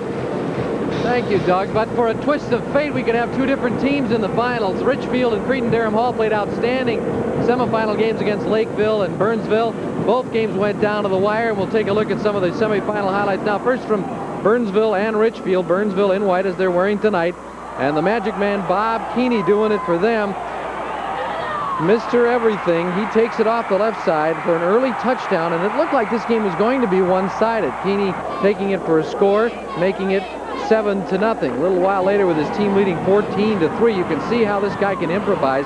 Play started left, he cut back against the grain, went down the sidelines and scored. About this time, Matt Blair is going home thinking, hey, I've seen the team that's going to be in the finals, but Richfield fought back. They get a nice option play from outstanding quarterback Ryan Davis, holds it till the last minute and gets it off on the pitch. So Mark Holman, he takes it in for a score. It was 21-11. Now with the score 28-14. Or Burnsville leading 21-14. They go up by 14 again down the sidelines for the score. Number 30, Sean McNeely. And again, it looks like they're going to do it. 28-14 at the half, but most of the second half, Richfield controlling with the passing game. Over the middle from Ryan Davis, he hits John Thielman for the score. They cut it to 28-21. Then with each team scoring, it was 35-28. Davis keeps with about 3 minutes to go in the game now. He scores it, and his team is down by 2 at 35-33. They have to go for a 2-point conversion. Jeff Glockner hits Thielman, and with just 3 minutes left in the game, we are tied at 35 apiece. But to Burnsville's credit, with the momentum going the other way, they drove right down the field, and Matt Johnson boots a field goal through to put the Braves into the championship game. They led it at that point, 38-35, and there was a little bit of excitement on the kickoff return. Richfield got it back up to midfield, but could go no further. And so they were in the finals. Now, here's highlights from the Lakeville-Cretin-Derham Hall game. Early on for Lakeville, crashing up the middle, Derek McGriff scoring 7-0. Lakeville has the lead, but now you'll see why Carl McCullough, tailback for Cretin, was the Star Tribune Metro Player of the Year. The galloping stride of his, he gets to the outside and scores 7-0. Now here's an outstanding play in the ball game, a very key play, could have been for Cretin-Derham Hall. The kick is blocked. Watch number 26, Samuel holding the ball. Steve Rosga comes up behind him, takes it from him, and then heads off down the field. No whistle had blown, so it's Rosga out racing everyone for the score. At that time, Cretin-Derham Hall led 14-7, and it looked like it might be the difference in the game. Lakeville came back, scored 2 late touchdowns, however, to take the lead. They had been trailing 14-10. Severs slashing up the middle to score. Made the count 22-21 very late in the game. Cretin did have one last gasp, however. Quarterback Chris Walsh, probably the most recruited high school player in the state this year, lofts it down the middle for Chris Schwab and the apparent go-ahead touchdown. But there was a penalty on the play. You'll see the hanky. It was called back. Cretin-Derham Hall could muster not much further offense. The ball shot over the middle, and it was picked off as Mark Langevin clinches it for the Lakeville Panthers, and they went on to a very exciting 22-21 game. A lot of emotion there, and you wondered if these two teams would have a lot left for the final tonight. But they've had a few days to regroup, a little turkey in the belly, and now they're here playing for the title. It's tied 7-7 at halftime. Let's go back up to Doug and Matt. All right, Mr. Gilliland, 7-7 game as we go. Fumble touchdown is what happened, and that's how these two teams scored. First, with 5:34 to go in the first quarter, the ball stripped free. Matt Hammond takes it in for the touchdown here and gives Lakeville a lead in the game of 7-0. That was 4th and goal at the 1. 5:34 to go first quarter. Hammond Rasmussen's kick 7-0. Then another fumble. This was messed up right from the start here. Right from the start is exactly right, and it's recovered by Burnsville. And then they march right back down with 1:18 to go in the half. Keeney finds Del Dotto with a great strike. Look how open he is. Nice pass play, blown coverage there between two defenders. He concentrates and catches the ball. Keeney, a 20-yard pass to Tony Del Dotto. 1:18 to go in the half. Johnson's kick good. 7-7 game at the half. Boy, look at those rushing yards to Lakeville. I think the difference we see there is the possession of time. Lakeville has 15-30 to 8:30, and I think it's that keeping the ball and run the ball on the ground with 135 yards against Burnsville it's a difference in the game. And here on the second half, if they can control that, I think Lakeville will win this game, but they have to score. So the opening kickoff goes to Brad Minnick of the Burnsville Braves. He'll take it back to the 26-yard line, and we'll get going with second half action. Lakeville 7 and Burnsville 7. Now, you may be annoyed that you had to stay home tonight. Only 16,000 people here, but how do you like this? You get a good view. We still have to get home. I'll put it that way anyway. Are these the lucky shoes? Are these Larry Thompson's lucky shoes, or is things just tough? I think things could be tough there. Things are just tough for educators these days, aren't they? Here's the gift to Brad Minnick. Those are the worst looking things I've ever seen. Matter of fact, I think he still has the tape on there when he was playing. Yeah, he might have. And again, he was an outstanding two-way threat at tight end. I think he was a linebacker, too, when he played for Lakeville.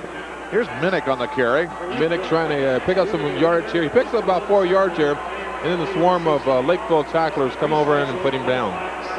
Bob Keeney leads them up, 2nd and 5 at the 32-yard line. This goes to Tony Delgado, and he gets swarmed into a loss on the play. Brett Klotz, the nose guard, was in there first to lead the way for the Lakeville Panthers. Here, Delgado takes the ball. He cuts outside, but he comes in the arms of Brett Klotz here, just waiting on him. Big old dude. He's about, what, 6'3", about 230? They list him at 6'1", 205. You're right, he does look bigger than that, doesn't he? Bigger than that. Yeah. I think he had a little turkey yesterday with the rest of us. 3rd and 6 at the 31. Matt Johnson goes wide out to the right side. Keeney fakes, looks, throws for Johnson. It is incomplete. Had that been another inch high, it would have been an intercepted pass. As it was, it'll be incomplete, and Andy Platt, the senior left cornerback, was there. Here we see Bob is throwing the ball. He could have been hit a little bit there, but Andy Pratt steps in front, and that's a good way. He tries to catch the ball with his hands and not with his arms, because when you catch the ball with the arms, you have a chance to lose it. But he stretched out with his hands, try to come up with an interception. Oh, a little fake here. Nice little fake punt, and on the ball they go. It'll get back to the 46-yard line, but that was good enough. It's a first down on a gutsy play on a faked punt. That's probably, set up over the years, and you got the quarterback Bob Keeney, at the punter position, and he can pass the ball at any time he wants to. They pick up 15 yards on that and a first down. Eric Frizzell is the guy who did the job, number 34. So Burnsville has the ball at the 45-yard line. It goes to Minnick as he turns to the 50, and he's wrapped up by John Gillum right at the midfield line. Bob Keeney continuing to move the Burnsville Braves. Bob Keeney is making the job, getting the job done here, and Brad Munich, takes the ball, takes outside. He picks up another 4 yards, and it seems like Burnsville is starting to move a little bit, but the Lakeville defense is still holding. And if they can hold here and get the ball back, they've done a good job. Delgado to the right side, Johnson to the left side. Deuce backs on 2nd and 6 at the 50-yard line. Keeney carries it himself, and he flips it out to Brad Minnick at the last second. It calls for a fine bit of judgment and a fine bit of timing when you're going to work that option pitch. But it worked fine there and got to the 45-yard line. Let's update you on some hockey on this snowy night. Maple Leafs leading the North Stars 3-2. That's a home-and-home series. They'll be in Toronto tomorrow night. And the WCHA, the Golden Gophers leading North Dakota 3-1. That game at Mariucci Arena, the start of a 2-game series with the Fighting Sioux. 3rd and 1 at the 45-yard line. Keeney turns, Richardson there. And they really smacked into Richardson. Chris Richardson, the fullback, got a little bit there. They call Bob Keeney the Force. They were afraid early in the season they might lose him for the year. He injured his hand in the 7-2 loss to Apple Valley on October 11th. He was taken from District Stadium to a hospital. They were afraid he had a broken hand. Everybody was down. Dick Hansen was telling his players after the game, well, we lost, but let's buck up, let's go. We got great faith in Randy Johnson, the backup quarterback. The door opens, and in comes Bob Keeney and says, hey, Coach, I'm fine. A Frank Capra ending, if ever there was one, and he's got him here now. The Force, Bob Keeney. First down at the 44-yard line. Slot to the right. Option on first down. Rockets it complete to Matt Johnson inside the 35-yard line.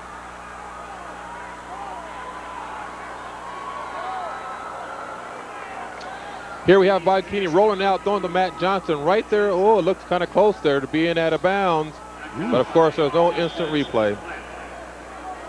So with 9:14 to go in the third quarter of a 7-7 game, it is now second down and about 3 at the 37-yard line. Keeney, now you got to wonder, will he pitch? But no, he'll carry it across the 30 He'll get the first down at the 26-yard line. Andy Platt, the senior left cornerback, hauled him down, number 94 for Lakeville. I think right here, Bob's saying that we have to take the ball down the second half here and score before they do to get the momentum going back. He takes it outside.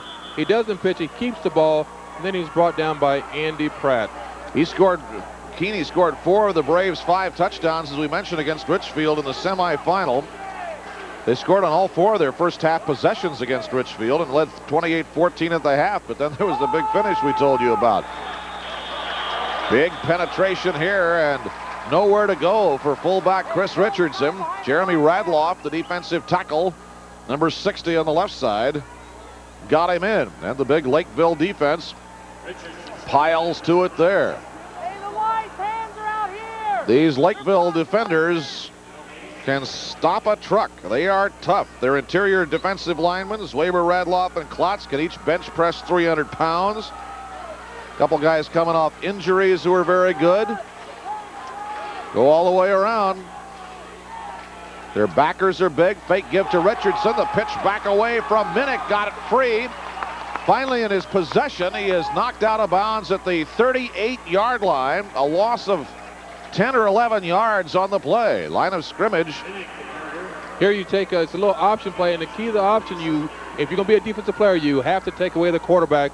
The quarterback pitches too soon, and then Brad Munich kind of kicks the ball out of bounds for a loss about, I'd say, 10 yards. At least, yeah, about. I think that's what they're going to say. 3rd down and 20 at the Lakeville 37-yard line. Keeney to the 30, but not far enough. It'll be 4th and about 3. Mike Owens, number 43, the senior free safety, brought him down. Here again, the option. Keeney wants to take the ball. He wants to pitch, but he can't, so he decides to turn it upfield. He's getting blocking downfield, but then Mike comes up, Owens makes the tackle and brings him down for a gain of about 4 yards. Talking about how tough some of these Lakeville defenders are. They got both their defensive ends returning from injuries. Ruland had a knee cartilage injury, and Krebs got hit by a drunk driver. But they're both here playing.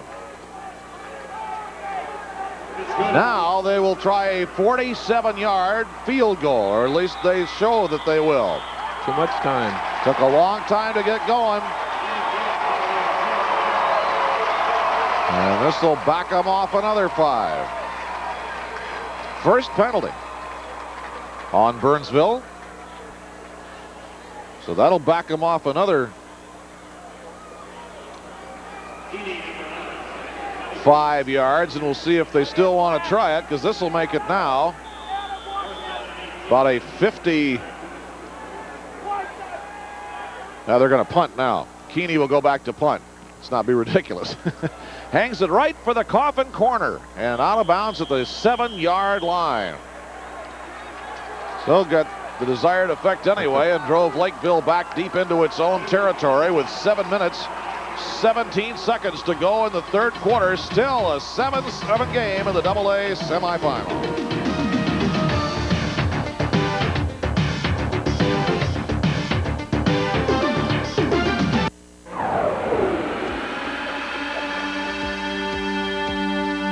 The muscles of the neck, back, and legs run in a vertical direction. So Infiniti stitched the seats of the Q45 the same way, making it more comfortable and driving less fatiguing.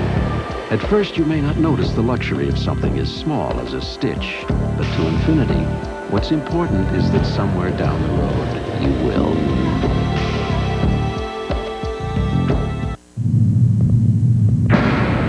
Listen up. I'm not here to babysit your panty waist. I'm here to make you better Nintendo players. So what does Mario do here, Mr. Jackson? What? Wrong. You.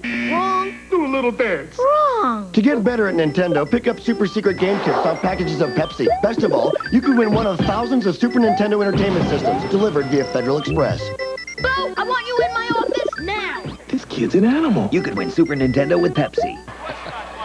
7-7 game with 7:17 to go in the 3rd quarter. Class AA championship game at Prep Bowl 10. Here's Larry Thompson. Tackles come outside. Okay? Let's just see. We'll just play it by ear and see what Lakeville, meanwhile, back in its own territory, will try to worm its way out, and that carry will get up to almost the 11-yard line. Severs tries to take the ball to his left there, and he's smothered here by Big Bob's son, Lertzema.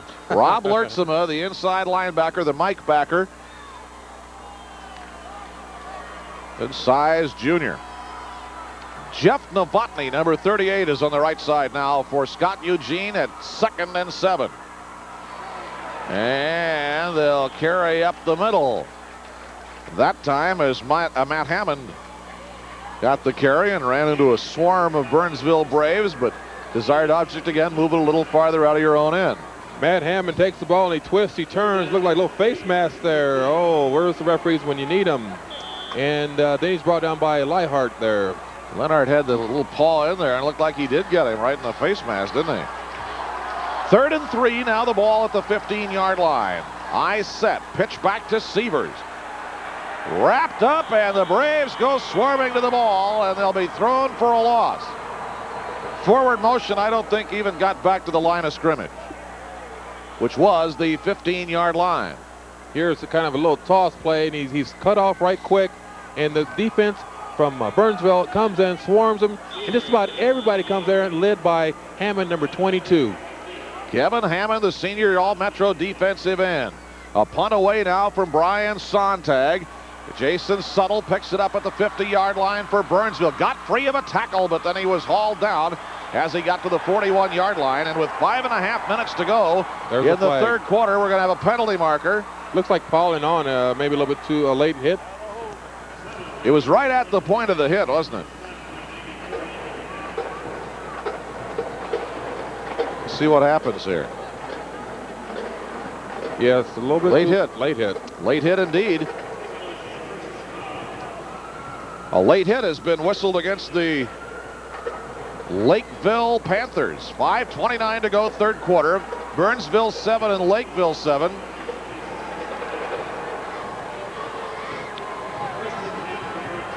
So they'll move the ball now back inside the 30-yard line to the 26. And apparently an official timeout. Neither of the teams has called it.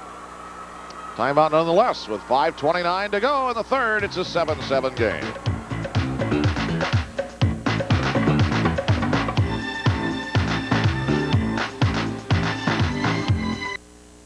Where should we go for the holidays?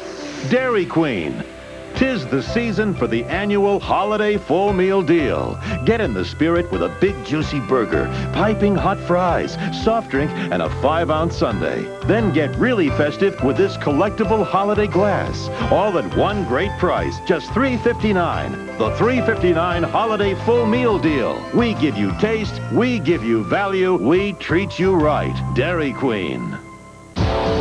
Introducing the Oldsmobile 88 Royale LS.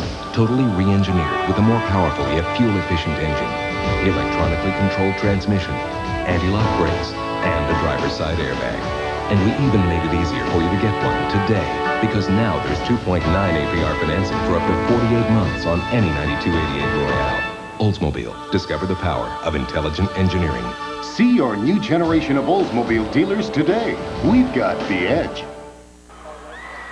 We talk a lot about the Lakeville defense. Part of the reason for the success of its defense is its versatility. That is defensive coordinator Dick Zeman, and he has a scheme for almost any occasion. That defense is so versatile.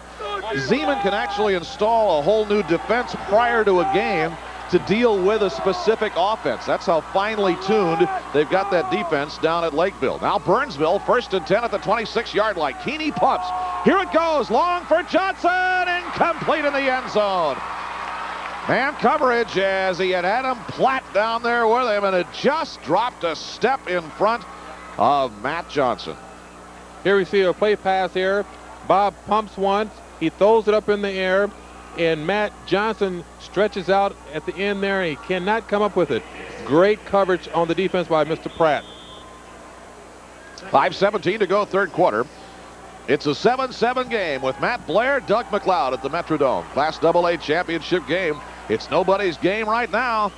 Keeney hands to Brad Minnick, dances through, get to the 20 to the 15-yard line. Boy, it looked a couple times like Minnick was a gone goose, but he kept popping through, and Mike Zwaber, the defensive tackle, finally caught up with him.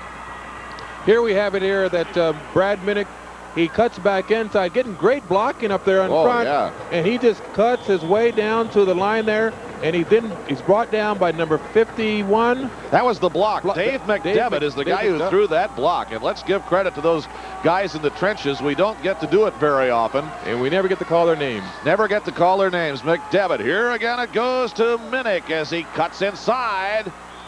Big scramble. I thought for a moment the ball had been fumbled. There was such a scramble down there. Looked like a feeding frenzy around the ball. The Burnsville quarterback, Keeney, is getting up very slowly behind the play. I did not catch the number of the truck. What got him? Let's take a look.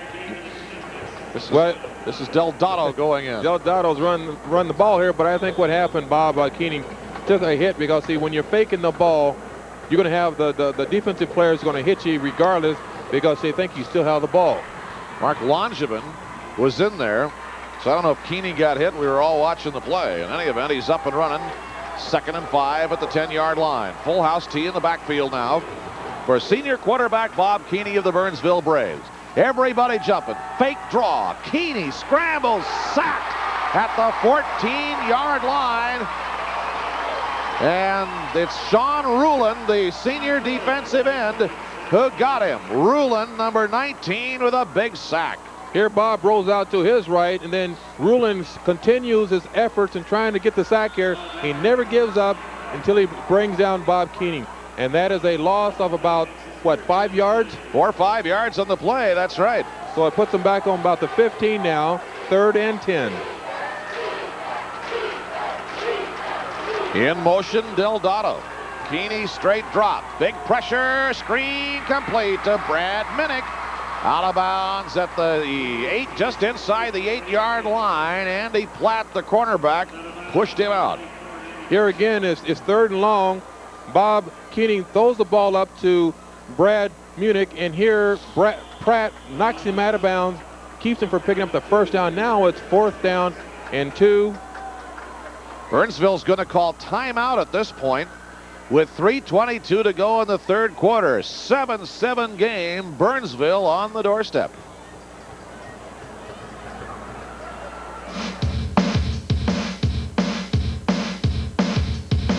Night and day, you are the one. Hey, have you seen this new Mercury Tracer LTS? It's one of a kind. Its 16-valve engine makes it incredibly quick with plenty of room and comfort for 5. First year out, one of Car and Driver's 10 best. And hey, it's got Mercury quality, making it one up on the competition. And now with $750 cash back, it could be the one for you. Night and day, you are the one. Hurry, cashback offer ends soon. See your Lincoln Mercury dealer today. You're not a kid anymore, you must be kidding me. You look 10 years younger than you're supposed to be. You got great muscle tone, bright shining eyes. Drinking milk every day. Well, that's no surprise, cause milk tastes delicious. You're not a kid anymore. And I'll tell you what's more. You're not a kid anymore. Milk's good for you. You're not a kid anymore. Milk, cause you're not a kid anymore. This has all the earmarks, so going right down to it. 3:22 to go. 7 in the 3rd quarter. 7-7 game. Shifting out of a set, they will try a 23-yard field goal. Matt Johnson will kick. Keeney will hold, and it is good. A 27-yard field goal for Matt Johnson with 3:19 remaining in the 3rd quarter, and that puts the Burnsville Braves up by a score of 10-7. Here we see the angle of Matt Johnson's field goal for 27 yards. He splits it right down the middle. Nicely done, especially for a high school kicker. It's a nice little shot, too. Who's on that camera down there from our Channel 9 crew? That was a good job.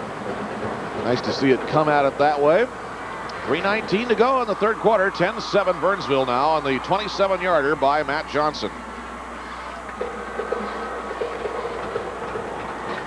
Ryan Corey is deep to receive now. as Johnson will kick off. Owens is back there as well.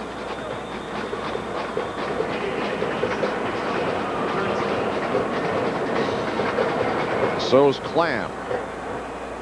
Clear back into the end zone. Touchback is Ryan Curry, who will keep it right there. 26 yards, 6 plays. Time of the drive, 2 minutes and 17 seconds till the 27-yard field goal by Matt Johnson. Here you look at Ryan Curry, who is the receiver back in the end zone for the touchback. And now Lakeville will take over 1st and 10 at its own 20-yard line. 3:19 left in the 3rd quarter.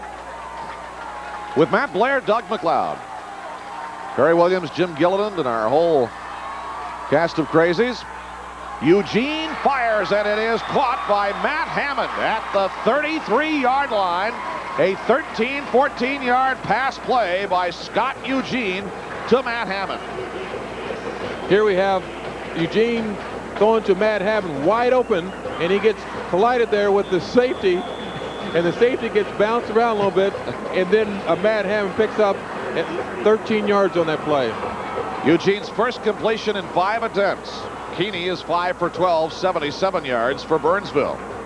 34-yard line, 1st and 10. They cross to the left side and stack up Scott Sievers there, and Sievers has been carrying the mail with alacrity in this game so far. With 2 minutes and 45 seconds to go in the 3rd quarter, Scott Sievers is now 20 carries, 108 yards. He's been the workhorse for Lakeville this night, but you know, for the season, he's carried the ball 178 times, so he knows how to carry the ball and how to pick up the first downs.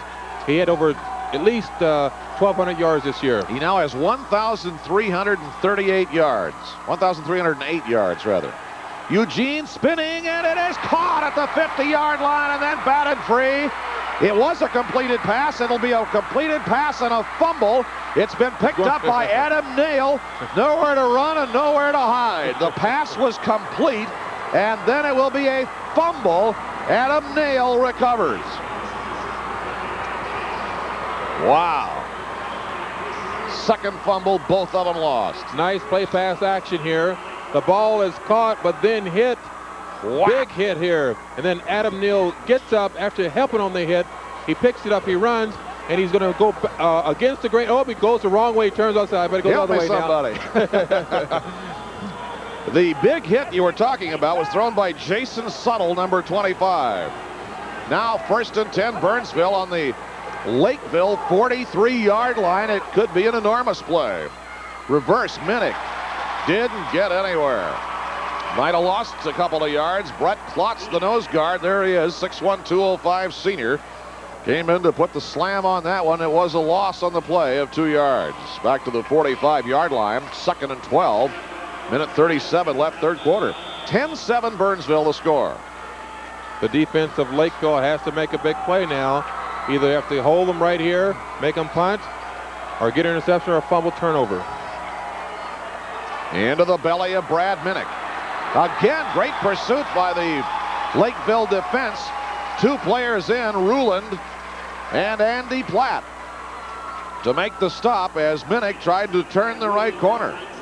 Here the Lakeville is stringing out the play, and Ruland and Andy Pratt brings down the ball carrier. And again, the defense is pushing the offense back, and that's what you have to do in a situation like this. You got to get the ball back to get back in the game, and Lakeville's doing that job. It was Platt, 94, who was hanging on to him, and then Ruland came in and planted one to stop it. 47 seconds remaining, 3rd quarter. 10-7 Burnsville. Braves now on a 3rd and 13 situation. Pitch to Minnick. Here he goes to the sideline. Stuttered to the 40 to the 35. And out of bounds at the 35-yard line. And Brad Minnick took a couple of wallops as he headed for the sidelines there. Shy of the first down. Here we have a little reverse action here. It's a kind of a toss reverse. And Brad Minnick takes the ball outside.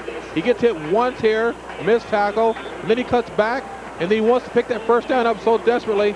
He gets all the way down to where he takes the ball at least 10 yards, and he has like 4th and 2 before you pick up the first down. Jumps over Platt, and then Mike Owens drives him out there, and now Burnsville will call timeout with 34 seconds remaining in the third quarter.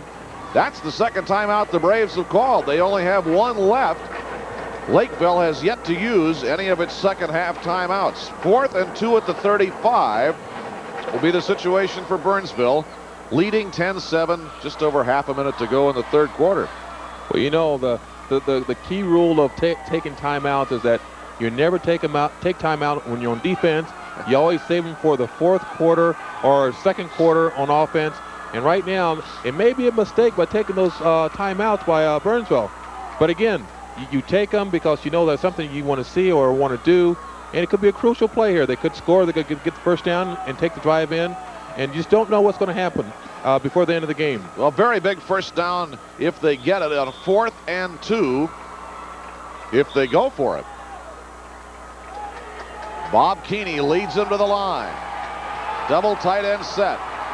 4th down and 2 at the 35 for Burnsville. 34 seconds left in the third quarter. A motion up there somewhere and a penalty marker. Hard count. I thought he was going to go for like 2 or 3 counts. Illegal procedure. See? There you go. I've seen that happen many times where the offense takes the ball up right quick and they want to draw the defense offsides here. And number 79 moves a little bit, and when you flinch like that on the offensive line, legal procedure, and you got caught. Craig Van Gilder just moved that head a little bit. Second penalty, 10 yards on Burnsville. Now 4th and 7 at the 40, and Keeney will punt it away. Good hanger, drops out of bounds at the 9-yard line. They'll spot it at the 9-yard line with 24 seconds remaining in the third quarter. Lakeville takes over, trailing in the ball game, 10-7, a 31-yard punt by Bob Keeney. Well, sir, 10-7, Burnsville leads on the strength of Matt Johnson's 27-yard field goal with 3:19 to go here in the third quarter. And this is a long way from over yet. Scott Eugene leads the Lakeville Panthers up to the line.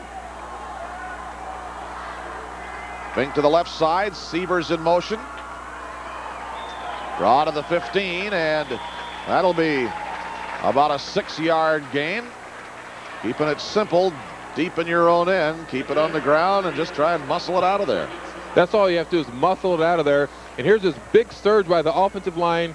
And he picks up at least 6 yards there, and that's all you need. Every 6 yards you get close to your goal line. Derek McGriff, the fullback, carrying the mail there. That's the end of the third quarter with a score. The Burnsville Braves 10 and the Lakeville Panthers 7.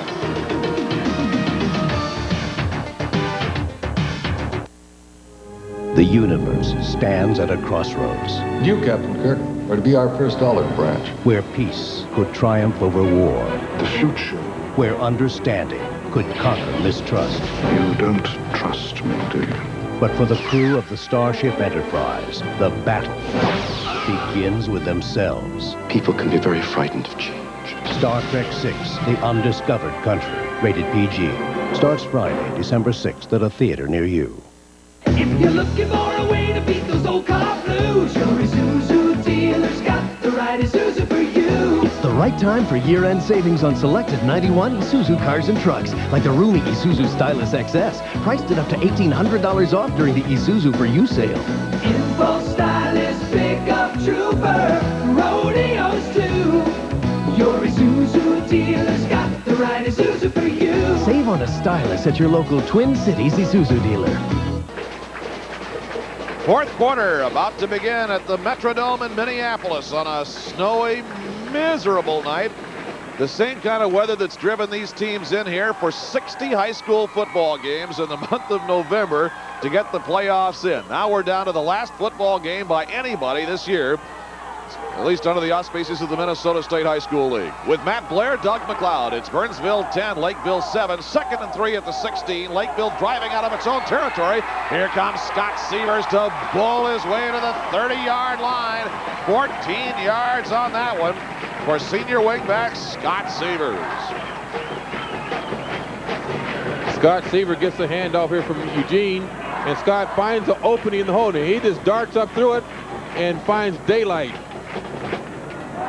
Picks up the first down, makes it easier for Lakeville to come out of the hole. 21 carries, 120 yards now. 1,350 for the season. Up the middle they go, and a gainer of 3 or 4 on the play for Ryan Corey, number 46, the junior left halfback. And still early in the fourth quarter. It is now at the 35-yard line. 2nd down and 6.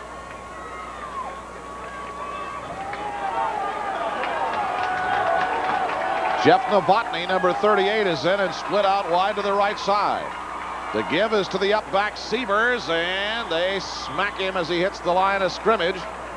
Leading the way, Kevin Hammond, the senior All-Metro defensive end, number 22. Stopped for a gain of about a yard on the play. 3rd down. Kevin Hammond makes a great defensive play here for Burnsville.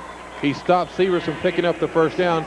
And all the bodies around the ball, that's something about defense. If you have, 4 or 5 guys in the play, it's great. But if you have like 9 guys there, you know that the defense got the assignment right and they did their job.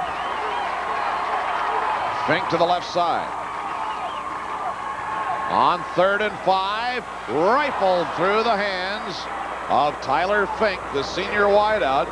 He's a long-arm guy. He's 6'4", and so you like to have a guy like that out in your pattern who maybe can filch you that extra inch or two if it's not quite on, but that didn't make the mark. Yeah, Tyler Fink, I think, just took his eyes off the ball here. It was right to him, perfectly thrown, and a great route, too. Matter of fact, look, hook pattern there, and he just took his eyes off the ball. Now Brian Sontag will punt. This is Jason Suttle, nailed at the 30-yard line. And Nate Rasmussen caught up with him there. And with 10 minutes, 13 seconds to go, it goes back to Burnsville. Great play here by Nate here. He brings him down, and with one hand, those shoestring tackles, as you would call it. Right here, he brings him down one hand. Whap from behind. Oh. It's a Fruit Loop tackle. 10:13 to go in the game. 10-7 Burnsville.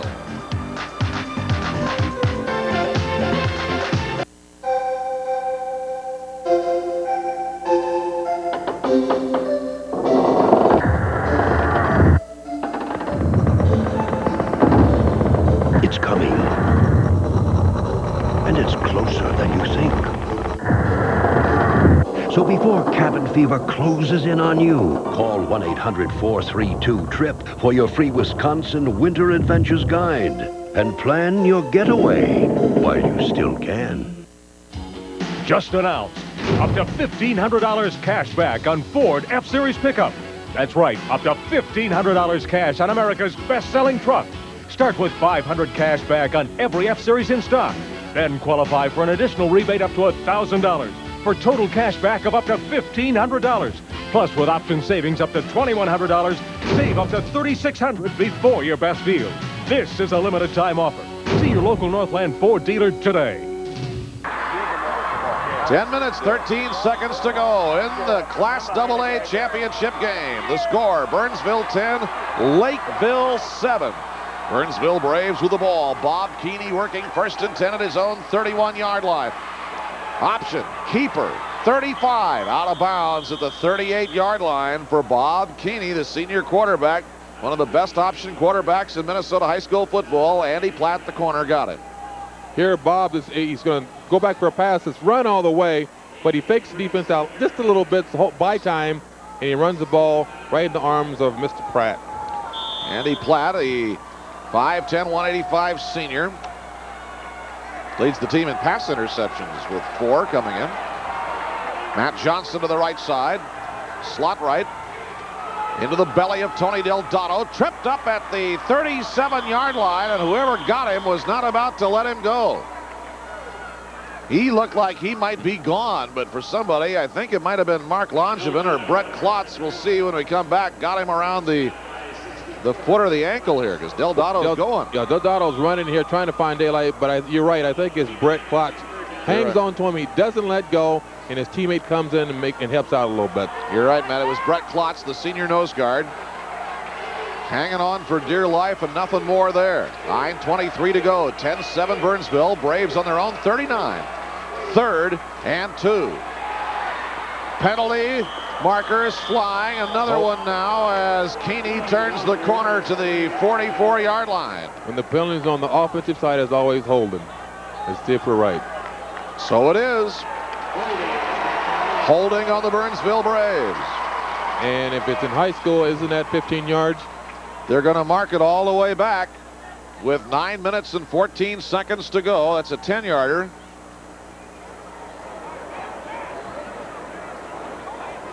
Third penalty. It has not been a heavily penalized game for either team.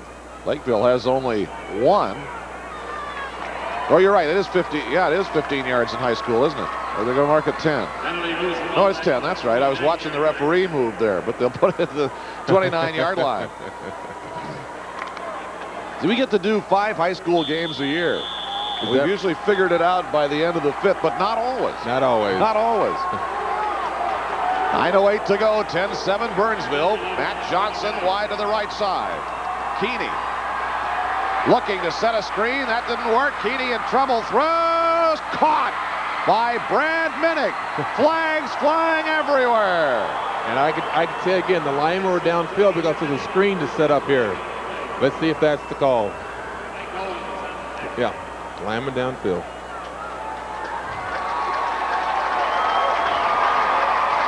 No indication. Yes, sir. Ineligibles down. Let's take a look here and see why the linemen were downfield. He fakes to the right. Yes, he's setting up for a screen here. So Bob decided, well, I'm going to run a little bit, but then I'm going to find my man downfield. 71 at the top of your screen is downfield for Burnsville. And that's an illegal pass, of course, when you got guys downfield blocking before the ball's thrown. That's Chad McCallum, and I think there was somebody else down there with him as well. You saw Lance Carnahan in the picture, though he was a legit receiver, eligible receiver, but I think there was another lineman down there too. Ineligible receiver downfield, marches the ball back to the 24-yard line. So Burnsville winds up in a big hole now. 4th and 17 at its own 24-yard line. Clock running, 8:39 to go. It should be, what, 4th?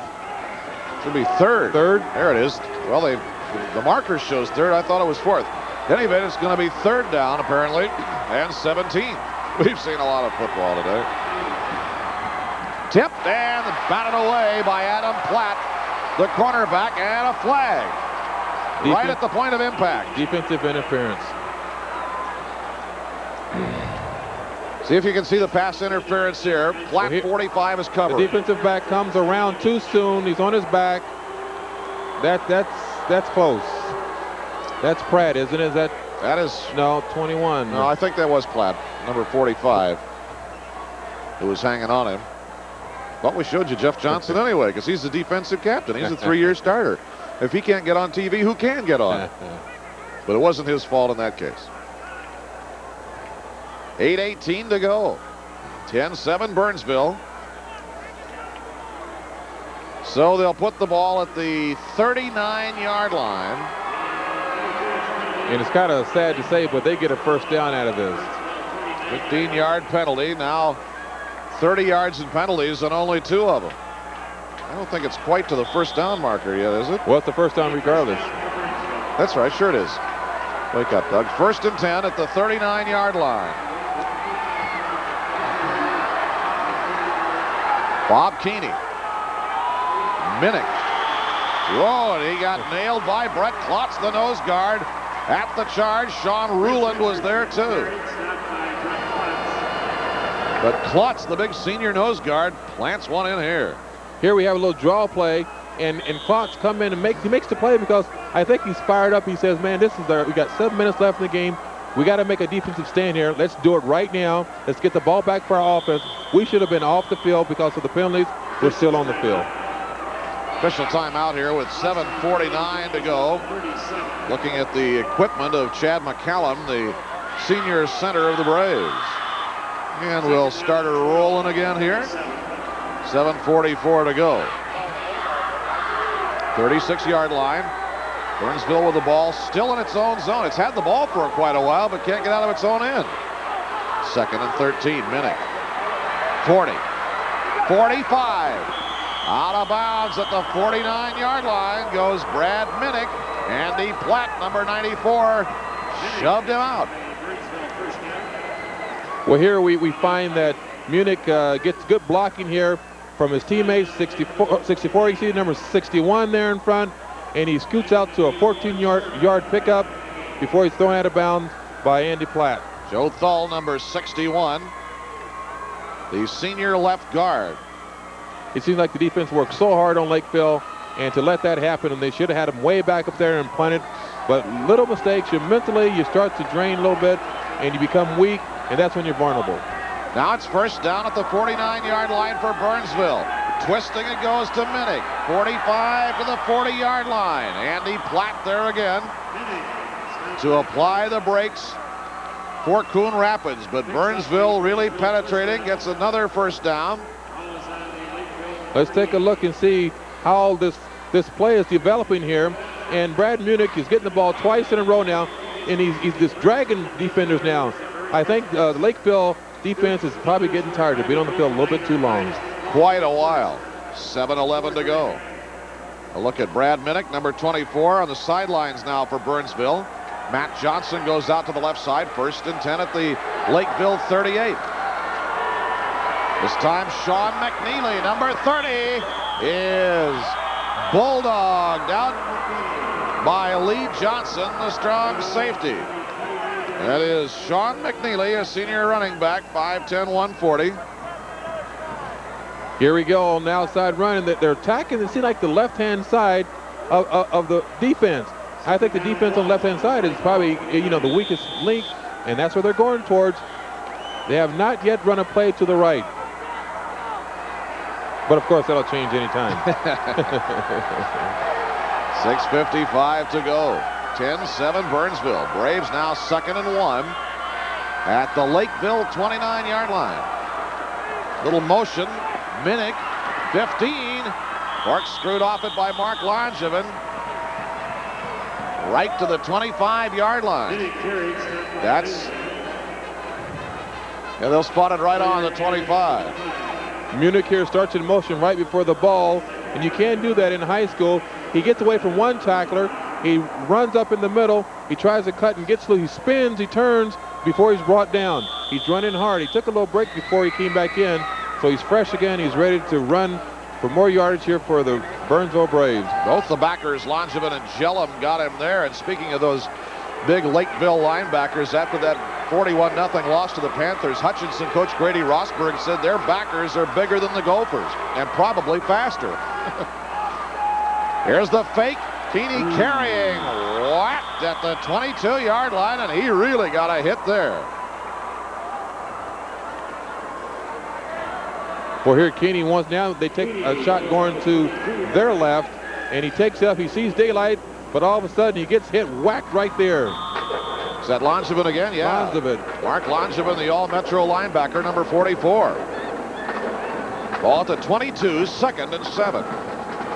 Clock running, 5:55 to go in the AA championship game. 10-7, Burnsville leads with Matt Blair, Doug McLeod at the Metrodome. Keeney. Inside they go again. Short yardage possibilities for Minnick, and that's all. Klotz the nose guard, Rule in the defensive end. Got it. Now an official timeout. We've got a player down. That is Sean Ruland, the Lakeville defensive end. And bear in mind that Ruland reclaimed his starting job after an injury. He had some knee cartilage damage. So you always wonder, after a hit, 5:32 to go, it's Burnsville 10 and Lakeville 7.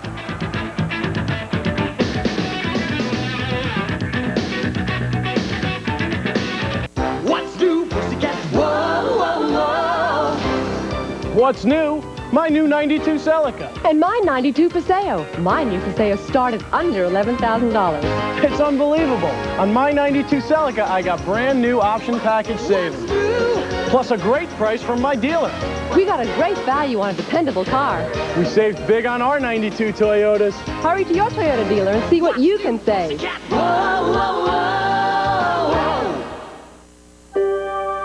It was designed to fit into an extraordinary carrying case, your pocket, to go wherever you go, and capture moments other cameras are never around for. The new Discovery Mini Dual from Fuji, with lenses that get this close, this wide, in a camera actually smaller than the pictures it takes.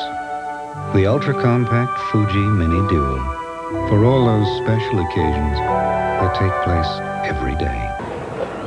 You're looking at Andy Platt, the senior cornerback who had knee cartilage damage early in the year. It was Sean Ruland, number 19. Been here too long. Ruland, and there's how it happened. And brother, that's painful even if you haven't had already damaged that knee.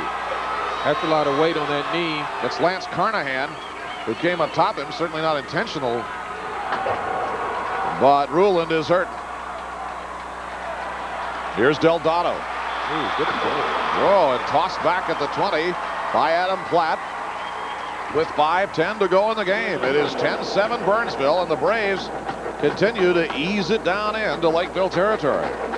There's a decision that has to be made right now. You have it 4th down and about 6. Is it going to be a field goal, or are they going to try to punt the ball? And it seems like they may try the fake here even. Well, we shall see. Bob Keeney is the punter, but of course he's also one of the best option quarterbacks in the business. No, now Keeney is going to hold. Johnson lines up to kick. Will do so. Field goal try from 37 yards away is no good. Matt Johnson misses on a 37-yard field goal attempt with 4:34 to go in the game. Boy, still plenty of time. And we'll be back to see what the Lakeville Panthers will do with it.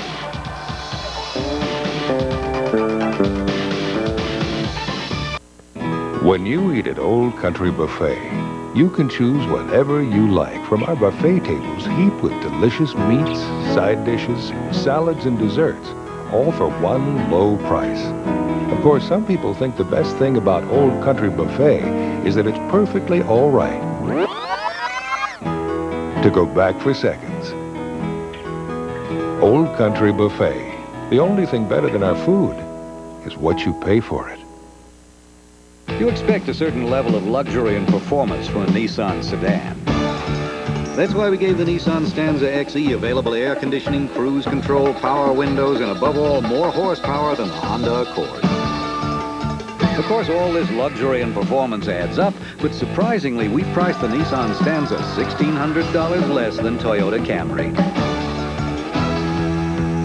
For a limited time special, factory-to-dealer incentives can offer you huge savings on Stanzas.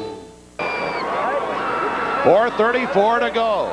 It is Burnsville 10 and Lakeville 7. Here's the Lakeville huddle. Larry Thompson.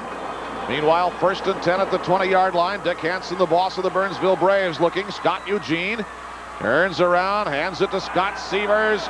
I thought they had him stopped for sure, but he weaseled his way out of it somehow and got 3 or 4 yards on that play. Finally brought down in there by the Braves. Here's Scott Seaver, gets the ball in the backfield, and he just stops there for a second, pauses, then he gets outside. You know, those great running backs always has a knack to find, keep digging until they can get the last yard that they possibly can. Now Eugene sets him up. And rushing through. It goes for a short gainer anyway to Ken Clam, number 36. Ken gets the ball on another kind of like double reverse action. He picks up the 1st down before the Burnsville Braves brings him down.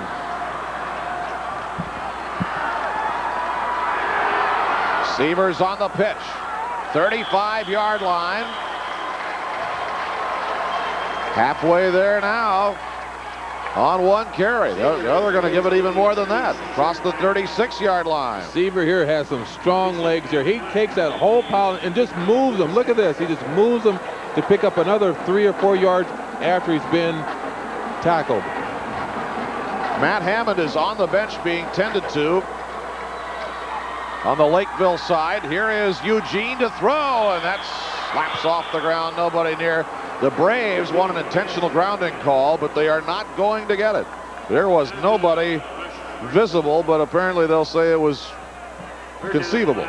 It was conceivable, That's but all it has to be. It was barely conceivable. Here we are.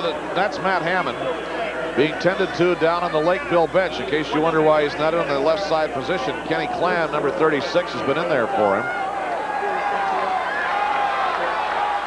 3:13 to go. 10-7 Burnsville. Lakeville rolling with 3rd and 5 at its own 36.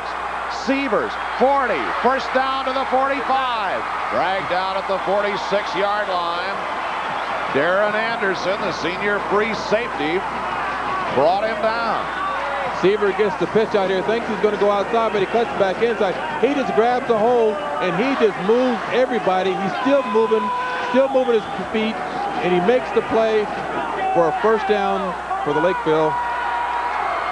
Panthers could make this the drive of the year. Here goes Clam busting through to the 43-yard line, and that's another first down.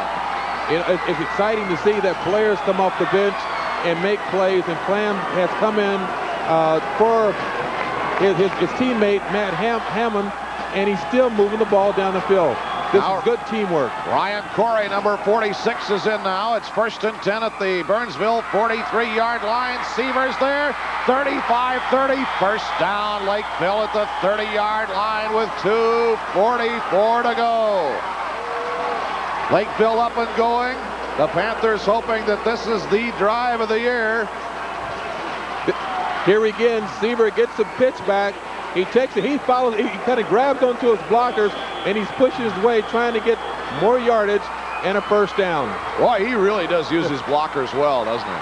Timeout called by Burnsville. 26 carries, 153 yards now for Scott Sievers. That's 1,383 yards on the year for Sievers. Burnsville's timeout was the last one the Braves had.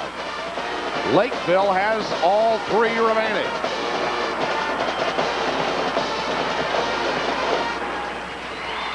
Two minutes, 44 seconds to go in the AA championship game at Prep Bowl 10. With Matt Blair, Doug McLeod, it'll be 1st and 10 at the Burnsville 30. This is exciting football. Oh, man. AA class championship. You're going, we got 2 minutes and 44 seconds left in the game, and your team is driving. Without a doubt, you got to have some goosebumps coming into your system someplace in your body. Scott Sievers has 153 net yards rushing. The Burnsville Braves have 144. But Burnsville leads the game on Matt Johnson's field goal late in the first half. And that's what counts. The field goal, the 3 points difference is having that Lakeville has to catch up, even though they may have more yards, but it doesn't matter. Won't be an overtime here. 2:44 to go. Everybody on Scott Sievers. Sievers left, Sievers right, Sievers up the middle at this point. He's the horse you rode to get here. And they'll do whatever to try and stop him. Seaver gets the pitch out here. It looks like a little face mask is grabbed about at the end of this play, but right here, you see it? Oh, well, okay, he had his hand off real quick. Like, that's a 2-second face mask call. Scott Schaefer didn't, Paul Schaefer didn't mean anything by him. 2nd and 7 at the 27. Pitch to guess who? Pile of bodies there. And to the line of scrimmage, but no gain on the play. And now Lakeville is going to use one of its 3 timeouts. Here's a pitch back again, and Lakeville is trying to get the first down, but Burnsville comes up with a big defensive effort and stops him before he gets out to the 32-yard line. 2 minutes, 4 seconds to go. The pensive Burnsville Braves bench area. The Braves lead 10-7, but Lakeville is very much on the march. If they're going to kick a field goal, they have to be a little bit closer for their kicker. Won't be a field goal. No overtime. And well, you never know. It's going too hard for overtime. You're probably right. I like to see him drive it down and score. We don't care who wins. Well, we do prefer regulation time. But it would be fitting that if Lakeville were to take this drive all the way in to win the state class AA championship, just take it in with a touchdown and win it. Or if Burnsville would hold them. That's fine. We're fair to everybody. I think it's been a good game all the way around. Matter of fact, Burnsville held the ball for 7 minutes and 38 minutes in the fourth quarter. Okay, so Burnsville dominated the fourth quarter. Now, if Lakeville can come back and score, if they tie, okay. But if they score and for the touchdown, they win. What a way to finish your season. 2:04 to go. Lakeville with the ball. 3rd and 7, 27-yard line. Here goes Ken Clam. Got through to the 20. First down, Lakeville. It looks good for first down. Here we take Clam, a double reverse here. He uses his blockers well. He cuts back inside. And he picks up, it seemed like a first down. They're going to measure. I say you got it by the nose of the ball. Here we go. Oh, Mr. Blair. Mr. Blair. Oh, that's a first. Yes, at the nose of the ball, yes. By a 1,000th of a centimeter. How do you do it? I don't know. Years in the business, I guess. That's the only way you can explain it. Matt Blair right on the nut again. 1st and 10 at the 20. Lakeville marching a minute 51 to go, trailing by 10-7. They get that one down to the 15-yard line or the 16. Gain of at least 4 on the play for Derek McGriff, the senior fullback. Derek McGriff hasn't gotten the ball too much today here, but he takes the ball and he picks up a good 4 yards. You know, they're close enough for a field goal if they have to kick it. 1:25 to go. 10-7 Burnsville. 2nd and 5 at the Burnsville 15. Eugene hands off to the 13 or even to the 12-yard line. And again, they'll give it to Ken Clam, number 36. Timeout Lakeville. They have 1 left. Ken Clam here takes the ball and he drives up the middle trying to pick up the first down. And this Lakeville team is fired up and they're moving the ball, hopefully for the winning touchdown or tying score for overtime. As they're hoping anyway. We don't want to be partisan here. Those of us who live in South Minneapolis have been out of it anyway for Southwest side for a while. Thanks. Well, if this goes in, this is going to be the drive of the year. This will be known for generations. Capital T, capital D, the drive in Lakeville. If it doesn't, Burnsville is going to win this game. 1:06 to go. It seems like everybody in the stands are on their feet, anticipating something happening here. Only 16,000 made it here in this terrible blizzard situation. This is a drive that began at the Lakeville 20 with 4:34 to go in the game. Now 1:06 remaining. The ball is at the Burnsville 11-yard line. It is 3rd down and 1. Lakeville, which trails by 3, is not thinking field goal right now. Scott Eugene, the junior quarterback who took over, did the job. Is there a fumble? Ball loose. It's a fumble. It is a fumble, and it is Burnsville's ball at the 10-yard line. Oh, man. Burnsville Braves recover at their own 10-yard line with 1 minute to go. Here we have the spin out, giving it to, he didn't really get the handoff. He did not get the handoff off in time. And Griff fumbled the ball. It's recovered. I think it was recovered by John Doyle. If I'm not mistaken, John Doyle, remember, he was carried off the field. And if I'm not mistaken, he does come up with the ball. John Doyle. There he is right there on the sideline. The Leo end, the defensive end on the left side. Senior John Doyle recovers the ball at the Burnsville 10. And the clock is running.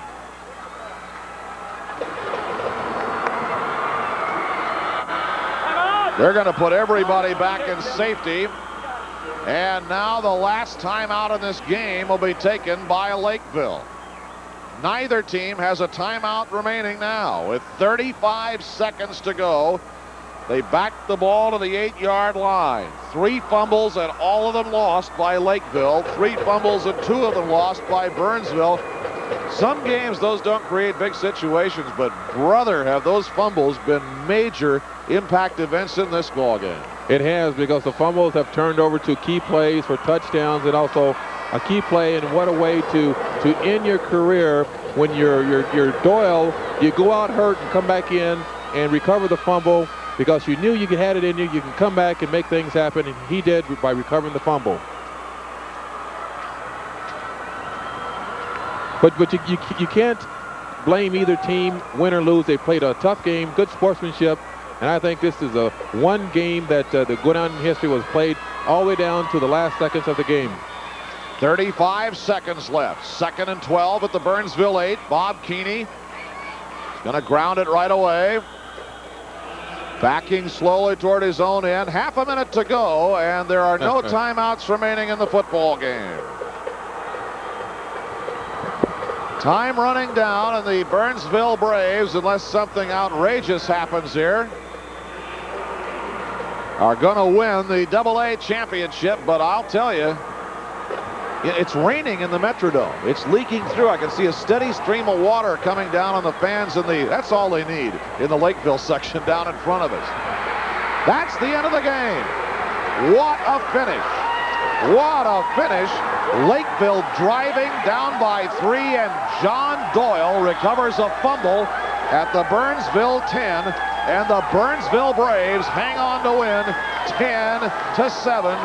AA hardware goes to the Burnsville Braves, state football champions for the 5th time.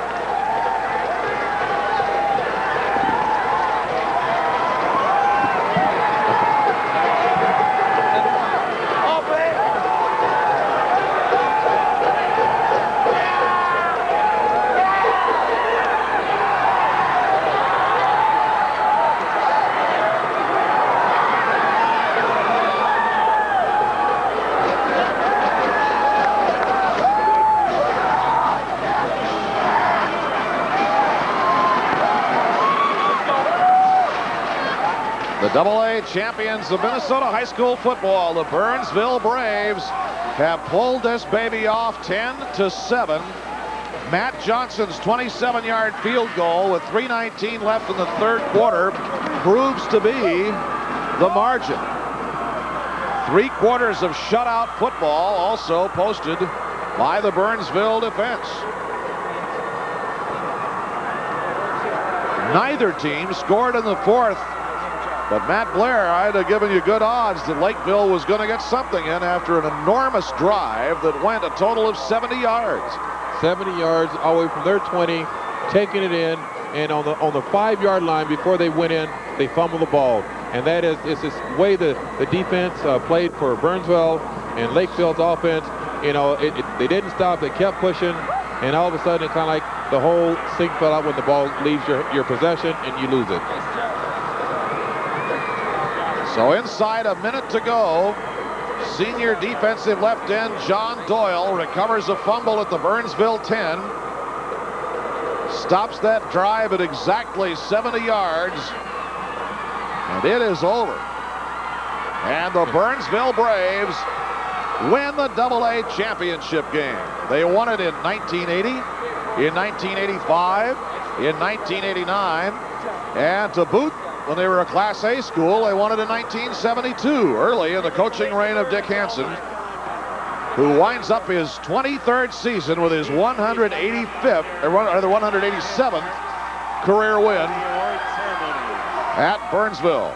Pepsi salutes the winner of this AA championship game, the Burnsville Braves. The Pepsi-Cola Bottling Company considers everyone involved a winner and salutes everyone from Burnsville High School and Lakeville High School on the championship effort. The Pepsi-Cola Bottling Company will donate $100 in the name of each school to the Minnesota State High School League Hall of Fame Fund. Congratulations again to Burnsville and Lakeville High Schools. Boy, championship contenders, each one of them. 10-7 Burnsville, the final. But brother, it went right down to literally the last minute of play. The Lakeville fans who are down below us now, ladies and gentlemen, your attention saluting is their to the team. area in front of the Bob Reed, the public address announcer now, Lakeville announcing the awards. Rooter section.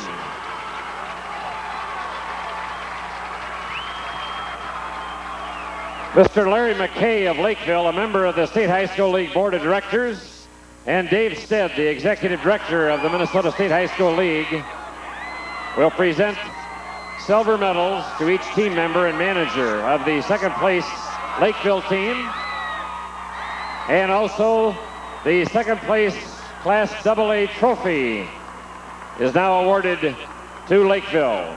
Congratulations to Lakeville. On the other side of the field, ladies and gentlemen, your attention is directed to the area in front of the Burnsville Rooter section, where State High School League board member Val Jurek of Anoka, assisted by John Bartz of the High School League. Executive staff is presenting the gold medals and the championship trophy to the winning Burnsville team.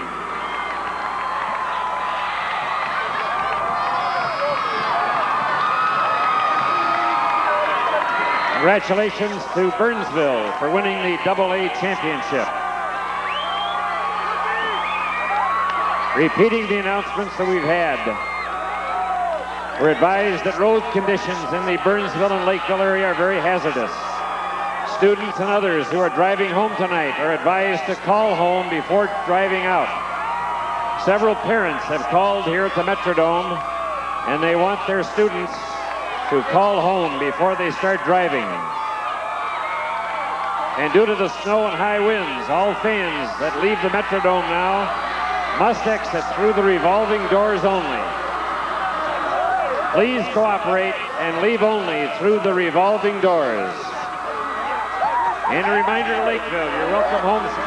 Well, they're going to go on and on. They hope we're going to get the presentation of the trophy in there somewhere. But in any event, it goes to the Burnsville Braves who win this game by a score of 10-7. There's the hardware, and there are the Burnsville fans. An absolutely miserable night outside, but a night full of glory for Burnsville High School and the 13-1 AA state champion Burnsville Braves.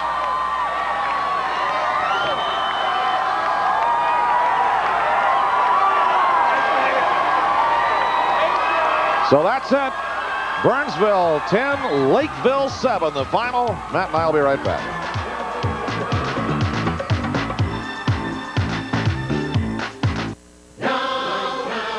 It's the biggest after Thanksgiving sale ever at Montgomery Ward. Friday and Saturday only. Plus, save an extra 10% even on sale prices. Get in early for an extra 10% off brand name merchandise, including all apparel, all fine jewelry. Get an extra 10% off all day on the hottest brand names, all electronics, all appliances, and all furniture. Plus 0% interest and a free Rudolph videotape to the first 200 shoppers. Put more under the tree for less at Montgomery Ward. Right now. A change is coming, it's understood, happening all over my neighborhood.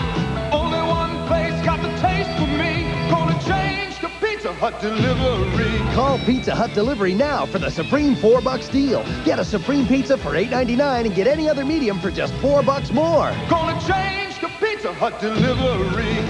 Pizza Hut delivery, making it For great. Pizza Hut Delivery in the Twin Cities, check your local Yellow Pages for the delivery unit nearest you.